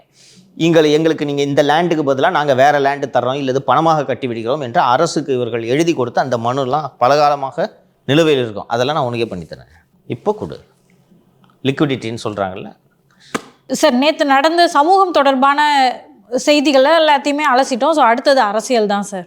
அரசியல் நிகழ்ச்சிகள், அரசியல் விவாதங்களுக்குள்ளே போகிறதுக்கு முன்னாடி நேற்று நம்ம நிகழ்ச்சியில் ஒரு தவறு பண்ணிட்டோம். விஜய் மாநாட்டுக்கு அவங்க நிகழ்ச்சியோட தொடங்கும் நேரத்தை அறிவிக்கவில்லை. நிகழ்ச்சி அறிவிக்காமையே அவங்க தொடங்கிட்டாங்க அப்படின்னு நம்ம சொல்லியிருந்தோம். அவங்க ஏற்கனவே நிகழ்ச்சி 4 மணிக்கு தான் தொடங்க இருக்கிறது என்று அறிவித்திருந்தார்கள். 1 மணி நேரம் முன்னதாகவே தொடங்கியிருக்கிறார்கள். நிகழ்ச்சிக்கான நேரம் 4 மணி என்று ஏற்கனவே முன்னதாகவே அறிவிப்பு வந்துவிட்டது. நாம் பண்ணினது தான் தவறு. நேரம் அறிவிக்கலைன்றது நம்ம பண்ண தவறு. சார், விஜய் அவர்கள் வேற நேற்று மாநாட்டில் பேசுகிறப்ப சொல்லியிருந்தாரு, எங்களுக்கு வந்தீங்கன்னா நீங்கள் கூட்டணி ஆட்சியிலையும் பங்கு, அதிகாரத்திலையும் பங்கு அப்படின்லாம் சொல்லியிருந்தாரு. அதுக்கெல்லாம் நாங்கள் போக மாட்டோம், நாங்கள் திமுக கூட தான் இருப்போம்னு சொல்லிட்டு இடதுசாரி கம்யூனிஸ்ட் கட்சிகள் சொல்லியிருக்காங்க சார். அவர்கள் அது மட்டும் சொல்லவில்லை. நான் ஏற்கனவே நம்ம விவாதித்தோம். நேரடியாக சொல்லாமல் ஏன் இப்படி மறைமுகமாக தாக்குறாங்கன்ட்டு நீங்கள் சொல்லியிருந்தீங்க. விஜய் அவர்கள் திரு ஸ்டாலின் அவர்களை அங்கிள் என்று சொன்னதற்கு இடதுசாரிகள் தான் கண்டனம் தெரிவித்திருக்கிறார்கள். கவனித்தீர்களா? திமுகவிலிருந்து நேரடியாக திரு நேரு மட்டும் ரியாக்ட் பண்ணியிருந்தார். மற்றபடி அஃபிஷியலாக இவர்களிடமிருந்து எதற்கும் கண்டனம் வரவில்லை. ஸோ இடதுசாரிகள் தான் அந்த அங்கிள் என்று சொன்னதற்கு இது ஒரு அநாகரிகமான பேச்சுன்ட்டு திரு சண்முகம் அவர்கள் தான் கண்டித்திருந்தார். எனக்கு சண்முகத்துக்கு எதுக்கு இந்த வேலைன்னு சொல்ல, விஜய் பேசியது நாகரிகமா அநாகரிகமா என்பதை திமுகவினர் சொல்லட்டும். உங்களுக்கு என்ன வந்துச்சு? ஸ்டாலின் அவர்கள் முதலமைச்சராக திரு எடப்பாடி பழனிசாமி இருந்தபோது காலில் விழுந்து முதல்வரானவர், கவிழ்ந்த பாடி என்றெல்லாம் என்னென்னவோ பேசியிருக்கிறார்கள் இல்லையா? எப்போதாவது சண்முகமோ மார்க்சிஸ்ட் கம்யூனிஸ்ட் கட்சியோ முத்தரசனோ பேசியிருக்கிறார்களா? இது அவங்க பிரச்சனை. நீங்கள் தானே சொன்னீங்க நாங்கள் கூட்டணி கட்சி இஷ்யூ பேஸ்டாக தான் நிற்போன்ட்டு சொல்லியிருக்கிறீங்க. இதுக்கு ஏன் வர்றீங்க நீங்கள்? முதலமைச்சர் எத்தனை முறை அநாகரிகமாக மேடையில் பேசியிருக்கிறார். அப்போதெல்லாம் கண்டித்தீர்களா நீங்கள்? அதெல்லாம் விட்டுட்டு விஜய் பேசின உடனே நீங்கள் வர்றீங்கன்னா நீங்கள் திமுகவோட துதிபாடிகளாக இருக்கிறீர்கள் என்று தான் புரிந்து கொள்ள முடியும். ஸோ இப்படி தான் கூட்டணி கட்சிகளை வைத்து விஜய் மேலே டார்கெட் பண்ணுறது, விஜய் அட்டாக் பண்ணுறதுக்குன்னே நாம் தமிழர் என்ற ஒரு கட்சியை நியமித்திருப்பது, இந்த வேலையைத்தான் திமுக செய்து செய்வார்கள். இன்றைக்கி தினமலரில் கூடுதலாக இன்னொரு செய்தி வந்திருக்கிறது. நீங்கள் சொன்னதோட தொடர்ச்சியாக ஆட்சியில் பங்கு, அதிகாரத்தில் பங்கு என்று அவர்கள் சொல்லியிருக்கிறார்கள். அந்த அடிப்படையில் 70 சீட்டு துணை முதல்வர் பதவி என்ற ஆஃபரை விஜய் தரப்பிலிருந்து காங்கிரஸ் தலைமைக்கு கொடுத்திருப்பதாகவும், காங்கிரஸ் தமிழக பொறுப்பாளர் திரு கிரீஷ் சோடன்கர் அவர்கள் தமிழக நிர்வாகிகளோடெல்லாம் இது குறித்து விவாதித்து உள்ளதாகவும், 1989ஆம் ஆண்டு 27 இடங்களிலோ 28 இடங்களிலோ காங்கிரஸ் தனியாக நின்று வெற்றி பெற்றது. அந்த தேர்தலில் காங்கிரஸ் வெற்றி பெற்ற தொகுதிகள், 2வது இடத்தில் வந்த தொகுதிகள், இப்போது வெற்றி பெற்ற அந்த 19 அல்லது 20 தொகுதிகள், இந்த தொகுதிகள் எல்லாவற்றையும் சேர்த்து ஒரு 100 தொகுதிகளுக்கான பட்டியலை தயார் செய்யுமாறு அவர் கிரீஷ் சோடன்கர் அவர்கள் சொல்லியிருப்பதாகவும் சொல்லியிருக்கிறாங்க. இது சாத்தியமா? இது நடந்திருக்குமா? நியூஸ்ல வந்திருக்குன்னா நடந்து தான் இருக்கும். இப்போ டிஜிபி ப்ரொபோசல் கூட தான் போயிருக்குன்னா அதே தினமலரில் வந்திருக்கு. நடந்திருக்கா? அப்படிலாம் நம்பிடக்கூடாது. எது வந்தாலும் அதுக்கு தான் உட்காந்து டிஸ்கஸ் பண்ணுறது. இன்றைக்கி தினமலரை படிக்கிறவங்க என்ன நினச்சிப்பாங்கப்பா, எல்லோரும் ஒரு நாள் பேசிகிட்டு இருந்தாங்க பாரியா, ப்ரொபோசல் 8 பேர் கொண்ட பேனலை அனுப்பிச்சிட்டாங்கன்னு. போயிருக்கா? இதை நம்ம பொலிட்டிக்கல் டிபேட் நடத்துறதுனால இது சாத்தியமா இல்லையான்றதை அதுக்கு தான் வியூவர்ஸ் நம்மளை பார்க்குறது. ஏன் பேப்பர் அவங்களுக்கு படிக்க தெரியாதா? எனக்கு தெரிஞ்சு சார், காங்கிரஸ் கட்சி இப்போ எடுக்க மாட்டாங்க. தொகுதி பங்கீடுன்னு ஒன்று நடக்கும். அப்போ அவங்களுக்கு ஈடுபடலைன்னா வெளியே வரதுக்கான வாய்ப்பு இருக்குது. ஆனால் இப்போதைக்கு எந்த வித வாய்ப்பு இல்லை. இந்த பேச்சுவார்த்தை நடந்திருக்கிறதுக்கு வாய்ப்பு இருக்கான்னு கேட்குறேன். ஏற்கனவே நம்ம பேசும்போது ஒரு தேசிய கட்சி எல்லா ஆப்ஷன்ஸையும் ஓப்பனில் வச்சுருப்பாங்க அப்படின்ற அடிப்படையில் நடந்திருக்க வாய்ப்பு இருக்குது சார். நடந்திருக்க வாய்ப்பு இருக்குது. எப்படின்னா, இது ஒரு விஷயம் நடந்திருக்கா இல்லையான்றதை அதற்கு முன்பு நடந்த விஷயங்களை எல்லாம் சேர்த்து ஆராய்ந்தால் நடந்திருக்க வாய்ப்பு இருக்கா இல்லையான்றது தெரியும். இந்த வாக்காளர் பட்டியல் முறைகேட்டை எதிர்த்து பாராளுமன்றத்திலிருந்து டெல்லியில் தேர்தல் ஆணையம் வரை எதிர்க்கட்சி எம்பிக்கள் எல்லோரும் பேரணியாக போனபோது டெல்லி காவல்துறை எதிர்க்கட்சி தலைவர்கள் அத்தனை பேரையும் கைது செய்தது. எல்லா எதிர்க்கட்சி எம்பிகளும் கைதானார்கள். ராகுல் காந்தியும் கைதானார். ராகுல் காந்தி கைதுக்கு யார் எதிர்ப்பு தெரிவித்து கண்டன அறிக்கை வெளியிட்டது? விஜய் அவர்கள் வெளியிட்டாரா? கூட்டணி கட்சி திமுக கண்டிச்சுதா? பீகார்லேருந்து நிதிஷ்குமார் கண்டிச்சாரா? நிதிஷ்குமார்ன்றேன், ஒரு தேஜஸ்வி யாதவ் கண்டிச்சாரா? வேறு எந்த கட்சி கண்டிச்சு? ஏன் அவர் கண்டிக்கிறார்? ஏன் கண்டிக்க வேண்டும்? கூட்டணிக்கு வரதற்கான ஒரு முன்னோட்டம். அப்போ கண்டிக்கிறார்னா உறவு பேண விரும்புகிறார் என்று பொருள் இல்லையா? கூட்டணி கட்சியே அமைதி கம்முன்னு இருக்குது. ஸ்டாலினே அந்த வாக்காளர் பட்டியல் முறைகேட்டு தொடர்பாக 5 நாள் கழிச்சு தான் அறிக்கை விட்டார். நம்ம ஏன் பேசுறதுலாம் கேட்டு லைட்டாக சூடு பிடிக்குது. 5 நாள் கழிச்சு தான் அறிக்கை விட்டார். நீங்கள் ஏன் சார் சொல்கிறீங்க? அண்டு வாரிசு அரசியல் பற்றிலாம் பேசினார் ஒரு சீமான் அவர்கள் சொன்ன அந்த விமர்சனத்தில் அது ஏற்புடைய விமர்சனம். வாரிசு அரசியல் என்று சொன்னால் காங்கிரஸுக்கும் அந்த வாரிசு அரசியல் பொருந்தும் தானே. எந்த இடத்துலையும் அதை பற்றி பேசல. காங்கிரஸ் பதவியில் இல்லைன்றதை நான் ஒத்துக்கிறேன். ஆனால் காங்கிரஸ் விமர்சனம் பண்ணி எங்கேயும் பேசலை. அதை கூட நம்ம எடுக்க முடியாது. தேவையில்லை விமர்சனம் பண்ணலன்ற ஒரு வாதத்தை வச்சுருவாங்க. ராகுல் காந்தியை கைது பண்ணதுக்கு நீங்கள் ஏன் சார் கண்டனம் வேகமாக தெரிவிச்சிங்க? முதலாளா கூட்டணி கட்சி கூட அப்படி சொல்லலை. கூட்டணி உள்ளபடியே கூட்டணி கட்சி வாக்காளர் முறைகேடு பற்றி ராகுல் வெளியிட்ட அந்த விவரங்களுக்கு ஆதரவு தருகிறோம் என்று திமுக 5 நாட்கள் கழித்து தான் நிலைப்பாடு எடுத்தது. ஞாபகம் இருக்கா? தூங்கி எழுந்துட்டு பொறுமையாக சினிமா ரிவ்யூலாம் போட்ட பிறகு தான் சிஎம் அந்த டாப்பிக்கே தொட்டார். நீங்கள் சம்மதம் இல்லாமல் நீங்கள் எதுக்கு கண்டிச்சிங்க? ரைட்டா? அப்போது நடந்திருக்கு.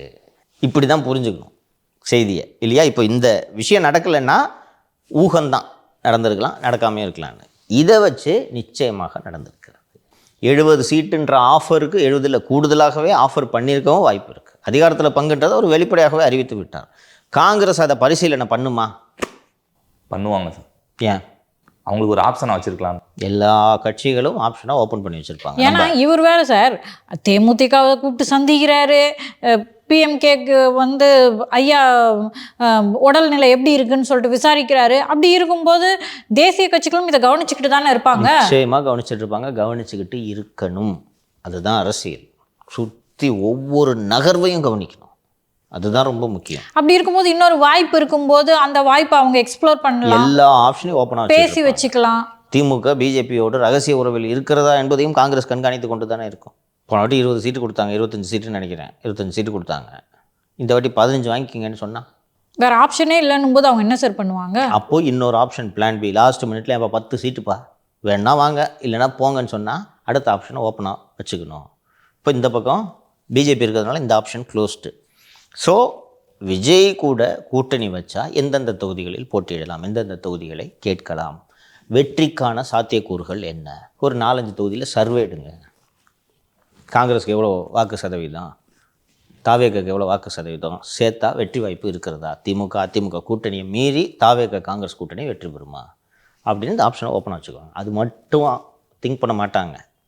இன்றைக்கி ஒருவேளை இப்படி கூட்டணி வச்சுட்டோன்னா 29க்கு தாவேக கூட்டணி உதவுமா, அதையும் சேர்த்து இவர்கள் பரிசீலனை செய்வார்கள். ஓகேவா? ஸோ அதற்கான பேச்சுவார்த்தை. இன்னொன்று, விஜயும் சும்மா இருக்க முடியாதுல்ல. எதுக்கு ஃபஸ்ட்டு இவர் இந்த அழைப்பை விட்டுறாரு சொல்லு? அதிகாரத்தில் பங்கு, ஆட்சியில் பங்குன்னா கூட்டணி கட்சிகளுக்கு தானே அது. யார் கூட்டணி கட்சி? அதிமுகன்னு கொஞ்ச நாளைக்கு முன்னாடி வரைக்கும் கூட நம்ம பேசிட்டு இருந்திருக்கலாம். ஆனா மீட்டிங்லேயே சொல்லிட்டாரு, இல்லைன்றதை சொல்லிட்டாரு இல்லையா? அப்போது வேறு யார் இருக்க முடியும்? காங்கிரஸ் தான். அண்ட் தீவிரமான மோடி அவர்களை விமர்சனம் செய்து தீவிரமான பிஜேபி எதிர்ப்பாளராக தன்னை நிறுவும் போது அந்த அழைப்பே காங்கிரஸுக்கு தானே. ஸோ பேச்சுவார்த்தை நடந்து கொண்டிருக்கிறது. யாரிடம் பேசுகிறார்கள் என்பது கூட தெரியும். உரிய நேரத்தில் வெளியிடுவோம். நடக்க பாசிபிலிட்டி இருக்கா? இருக்குது சார். நெருக்கத்தில் நான் சொல்கிறது டிசம்பரில் நடக்க பாசிபிலிட்டி இருக்கா? இருக்குது சார். ஏன்? இப்போ இது திமுக டெஸ்டடு கூட்டணிப்பா, ஜெயிக்கலாம். அவங்க தான் இப்போ 10 எம்பியோ நம்ம ஜெயிச்சு கொடுத்தாங்க 24ல். போன வாட்டியே வந்து 25 சீட்டில் 20 சீட்டு ஜெயிச்சிட்டாங்க. அந்த சீட் அந்த கூட்டணி நல்லா தானே இருக்குது. எதுக்கு வரணும்? ஒரு எதிர்ப்பலை இருக்குது அப்படின்றத அவங்களும் புரிஞ்சுக்குப்பாங்கன்னு நினைக்கிறேன் சார். இன்னொன்று வந்துட்டு இவங்களுக்கு இந்த மாநிலத்தில் இல்லை, கேரளாலையும் வந்து அவங்களுக்கு ஹெல்ப் பண்ண வாய்ப்பு இருக்குது காங்கிரஸுக்கு. அது ஒன்று காரணம். இன்னொன்று தொகுதிகளை குறைக்க வாய்ப்பு இருக்குல்லங்க சார். அதுதான் முக்கியம். கேரளாவும் ஒரு காரணம் தான் என்றாலும் எதிர்ப்பு அலையெல்லாம் கவலையே பட மாட்டாங்க. பக்கெட்டு தூக்கிட்டு இவர் தான் பொழுதியன்னைக்கு சித்தரஞ்சன் சாலையில் தானே குடியிருக்கிறார்.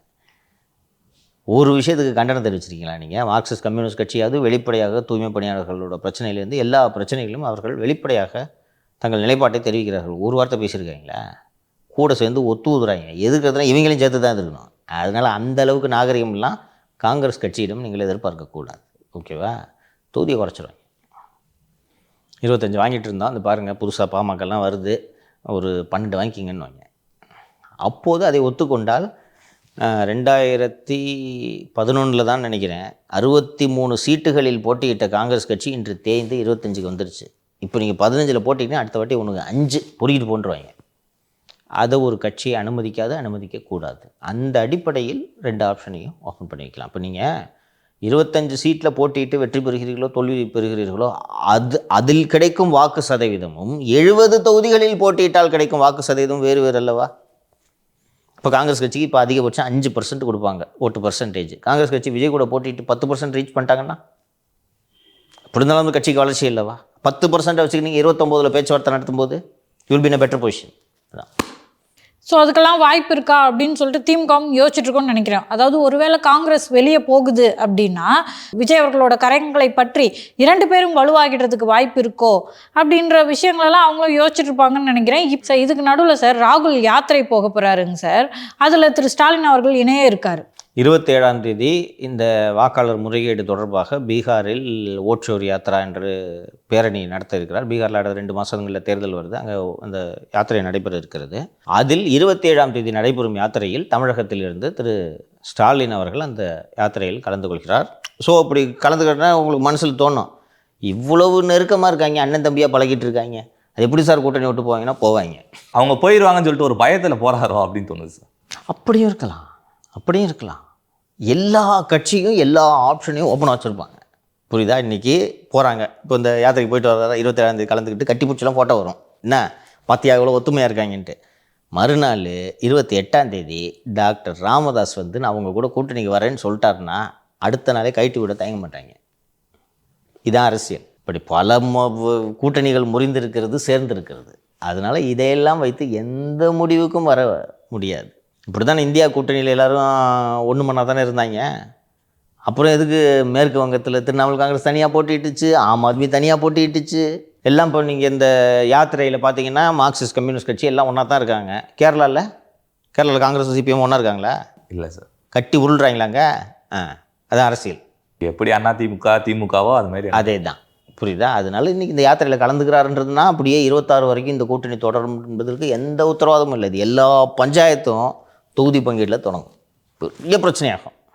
ஒரு நம்பர்லாம் முடியும். 2011 தேர்தலில் காங்கிரஸ் டிமாண்டு 63, திமுக 60, 3 சீட்டில் கூட்டணி முடிஞ்சிச்சு. சோனியா காந்தி கூப்பிட்டு சிபிஐ ஃபைலெல்லாம் எடுத்து போட்டோன்னே இந்தாம்மா வச்சுக்கமா 5 கூட வச்சுக்கிட்டு கொடுத்தாங்க, தெரியுமா? ஆனால் இப்போ அவங்க சொல்கிறாங்க பிஜேபி மிரட்டி தான் அதிமுகவோட இருக்குது, பிஜேபி மிரட்டி தான் அதிமுகவோட இருக்குன்னு. 3 சீட்டுக்கு மிரட்டினாங்க சோனியா காந்தி. டிஆர் பாலு அண்டு தயாநிதி மாறன் 2 பேரையும் கூப்பிட்டு ஒரு பெரிய ட்ரே, இந்த தள்ளுற ட்ரே, அந்த ட்ரேயை வந்து எடுத்துகிட்டு வர சொல்லி இதை பூரா நீங்கள் கொள்ளடிச்சது ஓப்பன் பண்ணணுமா? உங்களுக்காக நாங்கள் 2Gயில் உங்களுக்கும் சேர்த்து நீங்கள் திருடினதுக்கு நாங்கள் எங்கள் மக்கள்கிட்ட பதில் சொல்லிகிட்டு இருக்கிறோம். ஒரு 3 சீட்டு கொடுக்க மாட்டிங்களா அப்படின்னா, தாத்தா இந்த மாதிரி சொன்னாங்க தாத்தான்ட்டு மாறனேன்னு சொன்னோடனே 63 நாயன்மார்கள்னு அப்படியே உருட்டை மாற்றினார். அதனால் எப்படி வேணாலும் நடக்கும். தேர்தல் நெருக்கத்தில் தடாலடி பல்ட்டிகளை எல்லாம் பார்ப்பீர்கள். சார் இதுக்கெல்லாம் வந்துட்டு நேற்று எடப்பாடி பழனிசாமி அவர்களை பிரச்சாரம் பண்ணுறப்ப சொல்லியிருக்காரு, திமுக வந்துட்டு ஒரு 46 மக்கள் பிரச்சனைகள் சொல்லிட்டு ஏதோ லிஸ்ட்டு போட்டிருப்பாங்க போல், உங்களுக்கு இப்போ தான் லிஸ்ட்டு போடுறீங்க, மக்களுக்கு பிரச்சனை இருக்குன்னே உங்களுக்கு இப்போ தான் தெரியுது, அப்புறம் எப்படி நீங்கள் நல்லா ஆட்சி நடத்துவீங்க அப்படின்னு சொல்லிட்டு கேட்டிருந்தாரு. அது மட்டும் இல்லாமல் இவங்களோட ஒரு முக்கியத்துவம்டா குடும்பத்துக்கு மட்டும்தே திமுக அரசு தருது, திருமண விழாவுக்கெல்லாம் கட்சியெல்லாம் கூப்பிட்டு ஒன்றா வச்சு பேசுகிறாங்க, இதானா முக்கியம் அப்படிலாம் கேட்டிருக்காரு சார். அவரும் பேசியிருக்காரு. நேற்று நெல்லையில் பாஜக பூத் முகவர்கள் மாநாட்டில் பேசிய திரு அமித்ஷா அவர்களும் திமுகவோட ஒரே லட்சியம் உதயநிதியை முதல்வராக்குவது, ஒரு நாளும் அது நடக்காதுன்னு சொல்லியிருக்காரு. திரு எடப்பாடி பழனிசாமி அவர்களும் குடும்பத்தை பற்றி மட்டும்தான் ஸ்டாலினுக்கு அக்கறை என்றும் சொல்லியிருக்கிறார். இது ஏன் பிஜேபி சோனியா காந்தி குடும்பத்தையும் சரி இவங்கையும் குடும்ப அரசியலையும் சரி இதை தாக்குறாங்கன்னா, பிராந்திய கட்சிகளின் மீது நீங்கள் இது போன்ற வாரிசு அரசியல் தாக்குதலை தொடுக்கும்போது இது மக்களிடையே எடுபடும். மோடியை கேட்டிங்கன்னா, நான் பேச்சுலர்ப்பா, நாட்டுக்காக நான் அர்ப்பணிச்சிட்டேன்ப்பா அப்படிம்பார். டீ கடையில் டீ விற்றவன் இன்னைக்கு பிரதமராக இருக்கீங்க சொல்லுவார். நீங்கள் இந்த பிஜேபி பார்த்தீங்கன்னா மீண்டும் மீண்டும் எல்லா மாநிலங்களிலும் இந்த வாரிசு அரசியலை அவங்க அட்டாக் பண்ணுறாங்க. தமிழ்நாட்டிலையும் அது எடுபடும். இப்போ நீலாம் புதுசாக அரசியலுக்கு வந்தவன், திராவிட வரலாறு என்னன்றது, இந்திய எதிர்ப்பு போராட்டம்லாம் உனக்கு ஒன்றும் தெரியாது. ஜனவரியில் பராசக்தி படம் வருதான்னு தெரில, வந்தால் பார்த்து தெரிஞ்சுது. ஸோ இந்த திராவிட வரலாறுலாம் தெரியாது. இன்றைக்கி நீ இன்ஸ்டாலாம் பார்த்துட்டு உனக்கு மனசில் என்ன தோணுன்னா, கருணாநிதி அவரு புள்ள கரெக்டாக திணையாது கட்சி குடும்பத்துக்காக கட்சி நடத்துகிறாங்கன்னு மனசில் தோணும், ரைட்டா? ஆனால் திமுக காரன்ட்டு ஒரு 70 வயசு இருக்கிற திமுக காரனை காட்டினா அவன் சொல்லுவான், நாங்கள் காங்கிரஸ் எதிர்த்து இப்படிலாம் போராடி இந்த இயக்கத்தை உருவாக்கணும், பிராமண ஆதிக்கத்திற்கு எதிராக உருவாக்கணும், மொழியை பாதுகாக்கிறதுக்காக உருவாக்கணும்னு சொல்லுவாங்க. உனக்கு அது தெரியாது. ஸோ இந்த ஜென்ரேஷன்லாம் பிஜேபி மேலே போய் உழுவுறதுக்கு காரணம் இதுதான். அவங்க என்ன சொல்கிறாங்க, நேருவால் நாடு வீணாக போச்சு, நேருக்கு அடுத்து இந்திரா காந்திக்கு அடுத்து ராஜீவ்காந்திக்கு அடுத்து சோனியா காந்திக்கு அடுத்து ராகுல் காந்தி. ஒரு குடும்பத்துக்காக கட்சி நடத்துகிறாங்கன்னு சொன்னால் அது கரெக்டாக இருக்கா? அந்த குடும்பம் செய்த தியாகம், காங்கிரஸ் கட்சி இந்த நாட்டுக்காக செய்த தியாகம்லாம் உனக்கு தெரியாது. ஸோ இது இந்தியா பூரா வந்து காந்தி பரிவார் அரசியல், வாரிசு அரசியல் என்று அவர்கள் பேசுவது எடுபடுகிறது. இங்கேயும் அதே போல் தேர்தல் நெருக்கத்தில் வாரிசு அரசியல் என்பதை கூர்மையான ஒரு அட்டாக்காக பிஜேபி மற்றும் அதிமுக எடுக்க இருக்கிறது என்றும் தகவல்கள் வருகின்றன. அதான் அவங்களோட ஸ்ட்ராட்டஜி. என்னென்னா அதிமுகலையும் வாரிசு அரசியல்ன்ற பேச்சை எடுபடாது. கரெக்டாக எடப்பாடி எல்லா கூட்டத்திலையும் சொல்கிறார்ல, நான் ஒரு சாதாரண கிளைக்கழக செயலாளராக எனது அரசியல் வாழ்க்கையை தொடங்கினேன், உங்களில் ஒருவர் நாளை அதிமுகவின் பொதுச் செயலாளர் ஆகலாம், ஸ்டாலினால் சொல்ல முடியுமா? இந்த மேடையில் இருக்கக்கூடிய தலைவர்கள் நீங்கள் வந்து நாளைக்கு இந்த மேடையில் அமர முடியும் அதிமுகவில், உங்கள் கட்சியில் முடியுமா அப்படின்னு கேட்குறாரு. அமித்ஷாவும் அவரோட அட்டாக் எங்கே இருக்குன்னு பார்த்தீங்கன்னா, உதயநிதியை சிஎம் ஆகிறதுக்காகவே தான் இவங்க ஆட்சியை நடத்துகிறாங்க, தேர்தலை சந்திக்க போகிறாங்க, அதை நான் நடக்க விடமாட்டேன் அப்படின்னு அவர் சொல்கிறார். ஸோ வாரிசு அரசியல்ன்றது மெயின் ஃபோக்கஸாக இந்த தேர்தலில் ஏடிஎம்கே பிஜேபி கையில் எடுக்க. அதான் சார் சொல்லியிருந்தேன் நேற்று, திமுகவுக்கு உதயநிதி, காங்கிரஸுக்கு ராகுல் காந்தி. அவங்களுக்கு என்னென்னா அந்த வாரிசு அரசியல்ன்றது எடுபடும். அதற்காக நேற்று அது மட்டும் இல்லாமல் சார் இதை வேற பேசியிருந்தாரு. அதாவது இந்த 30 நாளை தாண்டிட்டாங்கன்னா 31ஆம் தேதி அந்த அடுத்த நாள் வந்துட்டு உங்கள் அந்த பதவி போயிடும். அதில் வந்துட்டு செந்தில் பாலாஜி அவர்களையும் பொன்முடி அவர்கள்லாம் இவங்கெல்லாம் ஊழல் குற்றச்சாட்டுலாம் அப்படி சொல்லியிருந்தார் சார். அது மட்டும் இல்லாமல் டாஸ்மாக் ஊழல்னா திமுக அரசு தான் அப்படின்னு சொல்லி சொன்னார். எதுவும் இடி எதுவும் வர வாய்ப்பு இருக்கா சார்? வர வாய்ப்பு இருக்குது. ஒரு 2-3 மாதம் ஆகும்னு சொல்கிறாங்க. டெல்லியில் விசாரிக்கும்போது ஒரு 2 மாதங்கள் கழித்து ஏகப்பட்ட அட்டி வாங்கி டாமி கழித்து போயிருக்கிறது. ஸோ ஒரு 2 மாதம் கழித்து தான் முழுமையான ஆதாரங்களை எல்லாம் சேகரித்த பிறகு நிச்சயமாக இருக்கும். அதில் ஒன்றும் சந்தேகம் வேணாம். பொலிட்டிக்கல் சர்ச்சஸு 100% இருக்குது. எல்லா ஸ்டேட்லேயும் அதானே இப்போ பண்ணுறாங்க. இது ஒன்றும் பெரிய கம்ப சூத்திரம் இப்போ எல்லா ஸ்டேட்லேயும் இடி எதுக்கு யூஸ் பண்ணுறாங்க? எலெக்ஷனுக்கு தானே யூஸ் பண்ணுறாங்க. இப்போ தமிழ்நாட்டில் எப்படி யூஸ் பண்ணால் போவீங்க? ஸோ இவங்களும் வெள்ளக்கொடி தூக்கிட்டு போகிறதுக்கெல்லாம் ரெடி ஆகிட்டாங்க. பட் நிச்சயமாக அது நடக்கும் என்று தான் பிஜேபி வட்டாரங்களை எனக்கு தெரிவிக்கின்றன. இதுக்கு நடுவில் ஒரு மிகப்பெரிய ட்விஸ்டாக திரு அண்ணாமலை அவர்கள் வந்து எதிர்க்கட்சி தலைவராக இருக்கக்கூடிய எடப்பாடி பழனிசாமி அவர்களை நாங்கள் முதல்வராக ஆக்குவோம் அப்படின்னு முதல்வர் ஆக்குவோம்னு சொல்லலை. அண்ணன் திரு பழனிசாமி அவர்களை முதல்வராக்குவது பிஜேபியின் கடமை. கொஞ்ச நாட்களுக்கு முன்பு ஒரு நிகழ்ச்சியில் இந்த கூட்டணியெல்லாம் உடையிறதுக்கு முன்பு தற்குறி பழனிசாமின்னு பேசினார், ஞாபகம் இருக்கா? படித்து வந்தவன், 10 வருஷம் பச்சைங்களுக்கு கையெழுத்து போட்டவன் எடப்பாடி பழனிசாமி ஒரு தற்குறி, காலில் விழுந்து முதலமைச்சரானவர். இப்போ பேசினார், நான் ஏற்றுக்க மாட்டேன், எடப்பாடி பழனிசாமி முதலமைச்சராக நான் ஏற்றுக்க மாட்டேன். இந்த எம்எல்ஏவுக்கு மாசம் என்ன பணம் கொடுக்க வேண்டும் என்பதுதான் கூவத்தூர்ல இந்த பிட்டிங் முறை. அதன் பிறகு தவழ்ந்து காலில் விழுந்து பதவியை பிடித்த எடப்பாடி பழனிசாமி இந்த தன்மானமிக்க ஒரு விவசாயினுடைய மகனை பச்சையின்களே 10 ஆண்டு காலம் கையெழுத்து போட்டு ஒரு பைசா வாங்காத இந்த அண்ணாமலையை பற்றி சொல்வதற்கு எடப்பாடி பழனிசாமி என்கின்ற தற்குறிக்கு எந்த விதமான அதிகாரம் கிடையாது. அது 2 வாரங்களுக்கு முன்பு திரு BL சந்தோஷ் அவர்கள் சென்னைக்கு வந்து ஒரு கூட்டத்தை நடத்தினார். அந்த கூட்டத்தில் முக்கியமாக சொன்னது, அலையன்ஸை உடைக்கிற வேலையை யார் செஞ்சாலும் தலைமை வேடிக்கை பார்த்து கொண்டிருக்காதுன்றதை தெளிவாக சொன்னார். அந்த கூட்டத்தில் திரு அண்ணாமலை அவர்களும் இருந்தார் என்பதை நான் சொன்னேன். சொன்னது எனக்கு மண்டையில் ஏறிச்சா இல்லையான்னு சொல்லணும்ல. நீ ஸ்கூலில் ஹோம்ஒர்க் கொடுப்பாங்களா? ஹோம்ஒர்க்கு நான் செஞ்சுட்டேன்னு போய் வாத்தியார்ட்ட சொல்லணுமா ஹோம்ஒர்க் செஞ்சியாப்பான்ட்டு? அது மாதிரி ஹோம்ஒர்க்கு செஞ்சுட்டேன்னு அமித்ஷா முன்னாடி அவர் சொல்கிறார் நேற்று. அண்ணன் எடப்பாடி ஆகா உண்மையிலேயே இதுதான் லீடர்ஷிப். புரியுதுங்களா?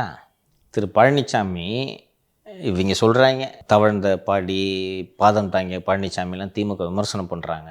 உட்கார்ந்த இடத்துலேருந்து எவ்வளோ வேலை பார்த்துருக்காரு இருந்தாலும் தெரியுதா? கூட்டணி வேணான்னு அத்து விட்டுட்டு அதுக்கப்புறம் கூட்டணிக்கு போகும்போது கூட்டணிக்கு வரணுன்னு இந்த தம்பியை முதல்ல மாற்று என்று சொல்லி மாற்ற வைத்து, மாற்றிய பிறகு அவர் நான் ஏற்றுக்க மாட்டேன் அதனால எங்களுக்கு அமித்ஷா தாங்க லீடர் என்று சொல்லி கொண்டிருந்தவரை, தற்கூரி என்று சொன்னவரை இந்தியாவின் உள்துறை அமைச்சர் மற்றும் பிஜேபியின் முக்கியமான தேர்தல் வியூக வகுப்பாளரை மேடையில் வைத்துக்கொண்டு அண்ணன் பழனிசாமியை முதல்வராக்குவது எங்களது கடமைன்னு பேச வச்சா இதுதான் லீடர்ஷிப். புதிய கட்சி தொடங்குறதா இருந்தார். ஸோ அது என்ன சார் ஆச்சு? நேற்று சரண்டர் ஆகி நான் ஹோம்ஒர்க் செஞ்சுட்டு ஒழுங்காக இங்கே இருக்கிறேன் என்பது தான் பொருள். நீ புதிய கட்சி தொடங்கலாம், கொங்கு ஜனதா கட்சி தொடங்கலாம், எனும் நான் என்று இன்ஸ்டா பேஜ் எல்லாம் நீ தொடங்கி நீ ஸ்டார்ட் எல்லாம் பண்ணால் அமலாக்கத்துறை உன் வீட்டையும் தேடி வரும் என்பதை சொன்னால் என்ன செய்வார்? அதான் பேஜ் கை மாறிடுச்சா சார்? அந்த பேஜை பண்ணினதே இவருக்காக வேலை செய்து கொண்டிருந்த டீமு. அது ரொம்ப ரகசியமாக வச்சுட்டு லாஸ்ட் மினிட்ல பெருசாக லான்ச் பண்ணலான்னு நினச்சிட்டு இருந்தாங்க, போட்டு உடச்சி விட்டோம். அதான் அந்த சிலுவட் பார்த்தாலே திரு அண்ணாமலையோடதுன்னு தெரியுது சார். அந்த போட்டோ தான் டார்க் பண்ணாங்க கடைசியில சார் அது எடப்பாடின்னு சொல்லிட்டாங்க. அந்த சிலுவட் எடப்பாடி மாதிரியா இருக்கு. அவன்லாம் அவ்வளோ பைத்தியக்காரன். எடப்பாடி பழனிசாமி என்னும் நான் அப்படின்ட்டு அதை மாற்றிட்ட உடனே ஐயோ இது ஏடிஎம்கே பேஜ்ப்பா அப்படின்னு நினச்சிப்பாங்க. அது எக்ஸ்போஸ் ஆகிடுச்சு. இது எக்ஸ்போஸ் ஆகணும் எதிர்பார்க்கல அவங்க. அதுக்குதான் 1008 பேஜ் இருக்கா இது EPS அவர்களோடது. எதுக்கு இப்படி மர்மமாக இதுக்கு ஆரம்பிக்கணும்? யார் ஆரம்பிக்க போகிறாங்க? இவங்க ஆரம்பிச்சு வேலை செய்யலன்றது தானே நம்ம குற்றச்சாட்டு. அதான் ஸோ உங்களால ஒரு நன்மை நேர்ந்திருக்குன்னா எடப்பாடிக்கு ஒரு பேஜ் உருவாயிருக்கு. Insta page. இன்ஸ்டால தான் ஏடிஎம்கே வீக்குன்னு சொல்லிட்டு இருக்கு. அதனால ஒரு பேஜ் உருவாயிருக்கு. கூப்பிட்டு வான் பண்ணியிருப்பாங்க. நேற்று அண்ணாமலை அவர்கள் வந்து அமித்ஷா மேடையில் வச்சுக்கிட்டு பழனிசாமியை முதல்வராக்குறது பிஜேபியோட கடமை என்று பேசியதுக்கான மீனிங்கே கையை தூக்கிட்டார். நீங்கள் சொல்கிறபடி நான் கேட்டுக்கிறேன். கட்சி விரோத நடவடிக்கைகளிலோ இந்த கூட்டணியை சிதைக்கும் நடவடிக்கைகளிலோ நான் ஈடுபட மாட்டேன். அவர் சொன்னது அவரோட ஆதரவாளர்கள், இந்த அண்ணாமலை ஃபார் சிஎம் இந்த குரூப்பு, வார் ரூம் குரூப்பு, இல்லை பழனிசாமி, இவங்க யாருக்கும் இல்லை. அண்ணாமலை நேற்று பேசியது அமித்ஷாவுக்காக. உங்கள் முன்னாடியே சொல்லிட்டேன், விட்டுருங்க அப்படின்றது தான் அதுக்கு மீனிங். இன்றைக்கி வரைக்கும் அவருக்கு திரு அண்ணாமலை அவர்களுக்கு எந்த பதவியும் கொடுக்கவில்லை என்பதை நீங்கள் மறந்துவிடக்கூடாது. தமிழகத்தில் பிஜேபி தலைவராக இருந்த திரு முருகன் அவர்களை அந்த பதவியிலிருந்து மாற்றி திரு அண்ணாமலை அவர்கள் நியமிக்கும் போது திரு முருகன் அவர்களை மாநிலங்களவை உறுப்பினர், அதுக்கு முன்னாடி ஆயிட்டார்னு நினைக்கிறேன், அமைச்சராகிட்டு தான் அவருக்கு திரு அண்ணாமலையை நியமித்தாங்க. அவர் அந்த பதவி விட்டு மாற்றினாங்க. அதே மாதிரி தமிழிசை இங்கேருந்து இந்த தலைவர் பதவியிலேருந்து மாற்றும் போது அவரை தெலுங்கானா ஆளுநராக்கி விட்டு தான் மாற்றினாங்க. இதுதான் பிஜேபியோட ஸ்டைலு. எந்த போனான்னா தூக்கி வேறு ஏதாவது ஒரு இடத்துல அக்காமடேட் பண்ணிட்டு வாங்க. இன்றைக்கி வரைக்கும் 3 மாதம் ஆச்சா, ஏப்ரல் மாதம் 4-5 மாதம் ஆச்சா, இன்றைக்கி வரைக்கும் கொடுக்கல பாருங்கள். அதுக்காக தான் ஹோம்ஒர்க் ஒழுங்காக பண்ணிட்டேன் மிஸ்ஸுன்றது தான் நெல்லை கூட்டத்தில் அண்ணன் எடப்பாடி பழனிசாமியை இல்லைன்னா அண்ணாமலை பேசுகிறாள். அப்படி சைதாப்பேட்டையில் RS பாரதி போட்ட டெஃபமேஷன் கேஸு, அதுக்கு போய் அப்பியர் ஆகிட்டு நான் எனக்கு லீடர் அவர் தாங்க குட்டை குழப்பி விட்டார. அதுக்கப்புறம் வந்து அண்ணா அதை பற்றிலாம் நான் பேச விரும்பலன்னு சொல்லிவிட்டு அதுக்கப்புறம் திருப்பி இல்லை கூட்டணி அமைச்சர் அவர் நாங்கள் இத்தனை சீட்டில் போட்டிடுவோம் எல்லாம் சொல்லிட்டு இருந்தாரா. ஒரு வாயில் வருமா? இதே மாதிரி அண்ணன் எடப்பாடி பழனிசாமின்னு நீங்கள் முன்னாடி சொல்லியிருந்தீங்கன்னா 24 முன்னாடி இந்த கூட்டணியே உடஞ்சிருக்காதேயா. ஏன் பலமான கூட்டணியாக இருந்தது. 12 சீட்டு 12 MP சீட்டு வச்சுருப்பீங்களே நீங்கள். கூட இருந்திருக்கும் இல்லையா? பிஜேபி இவங்களும் சேர்ந்துருந்தாங்கன்னா ஒரு 10-15 சீட்டு கூட வரைக்கும் ஜெயித்திருக்க முடியும். இன்றைக்கி நீங்கள் மைனாரிட்டி மோடி அரசு என்ற டேகை சுமந்துக்கிட்டு நீங்கள் சுற்ற வேணாம்ல. இதுதானே பிரச்சனை. நீங்கள் அன்றைக்கி பண்ணியிருந்தீங்கன்னா ஏன் இவ்வளோ சிக்கல் ஏற்படுது? இதெல்லாம் அவசியமா? டேபிளை உடச்சி யூட்டர்ன் போட்டு இதுதான் அதோட மீனிங்கு. கூப்பிட்டு அது ஒரு BL சந்தோஷ், அமித்ஷா எல்லாம் கன்சல்ட் பண்ணிட்டு தான் கூப்பிட்டு ஸ்ட்ரிக்டாக அங்கே யார் இங்கே உங்களோட கோர் கமிட்டி மீட்டிங்கில் கூட்டணிக்கு எதிராக யாராவது பேசுனீங்கன்னா தலைமை வேடிக்கை பார்த்துட்டு இருக்காது, கடுமையான நடவடிக்கை எடுக்கப்படும்ட்டு அங்கே இருந்த கோர் கமிட்டியில் இருந்தவங்ககிட்ட சொன்னது. அங்கே யார் கூட்டணிக்கு எதிராக வேலை செஞ்சது? இவர் ஒருத்தர் தான். அண்டு சுத்தமாக எந்த ரெஸ்பான்சிபிலிட்டி கொடுக்கலன்னு சொல்லும்போது காலி பண்ணிவிடுவோம். சரியா? ஸோ இன்னொன்று, இவ்வளவு வலுவான ஒரு தலைமையை எதிர்த்து நீங்கள் குட்டி கலாட்டா பண்ணிட்டு இருந்தீங்கன்னா இந்த இவங்க வேடிக்கை பார்ப்பாங்க. இல்லை வேடிக்கை பார்க்குறதுக்கு அது காங்கிரஸா? காங்கிரஸே வேடிக்கை பார்க்காதுமா. ஜெகன்மோகன் ரெட்டி எதுக்கு தூக்கி 1.5 வருஷம் ஜெயிலில் வச்சாங்க தெரியுமா? அவங்க அப்பா சொத்து சேர்த்ததுக்கு, சொத்து குவிப்படக்கு. இவர் திரு ராஜசேகர் ரெட்டி இறந்த பிறகு என்ன CM ஆக்குங்கன்னு சொல்கிறாரு. அப்போ சின்ன வயசு இவருக்கு. கொஞ்சம் வெயிட் பண்ணுப்பா, டைம் வரும் உனக்கு,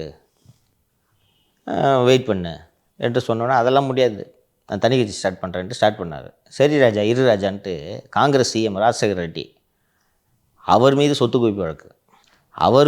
குவிப்பு வழக்கு போட்டு அவருடைய பினாமியாக இருந்தார் என்று ஜெகன்மோகனை அரெஸ்ட் பண்ணி 1.5 வருஷம் ஜெயிலில். தெரியுமா? அவங்க CM மேலே சொத்து குவிப்பு வழக்கு போடுவாங்களா? அவர் இறந்துட்டார். அவர் மேலே சொத்து குவிப்பு வழக்கு போட்டு ஜெகனை தூக்கி 1.5 வருஷம் உள்ள வச்சாங்க. எல்லா கட்சியும் செய்யுது.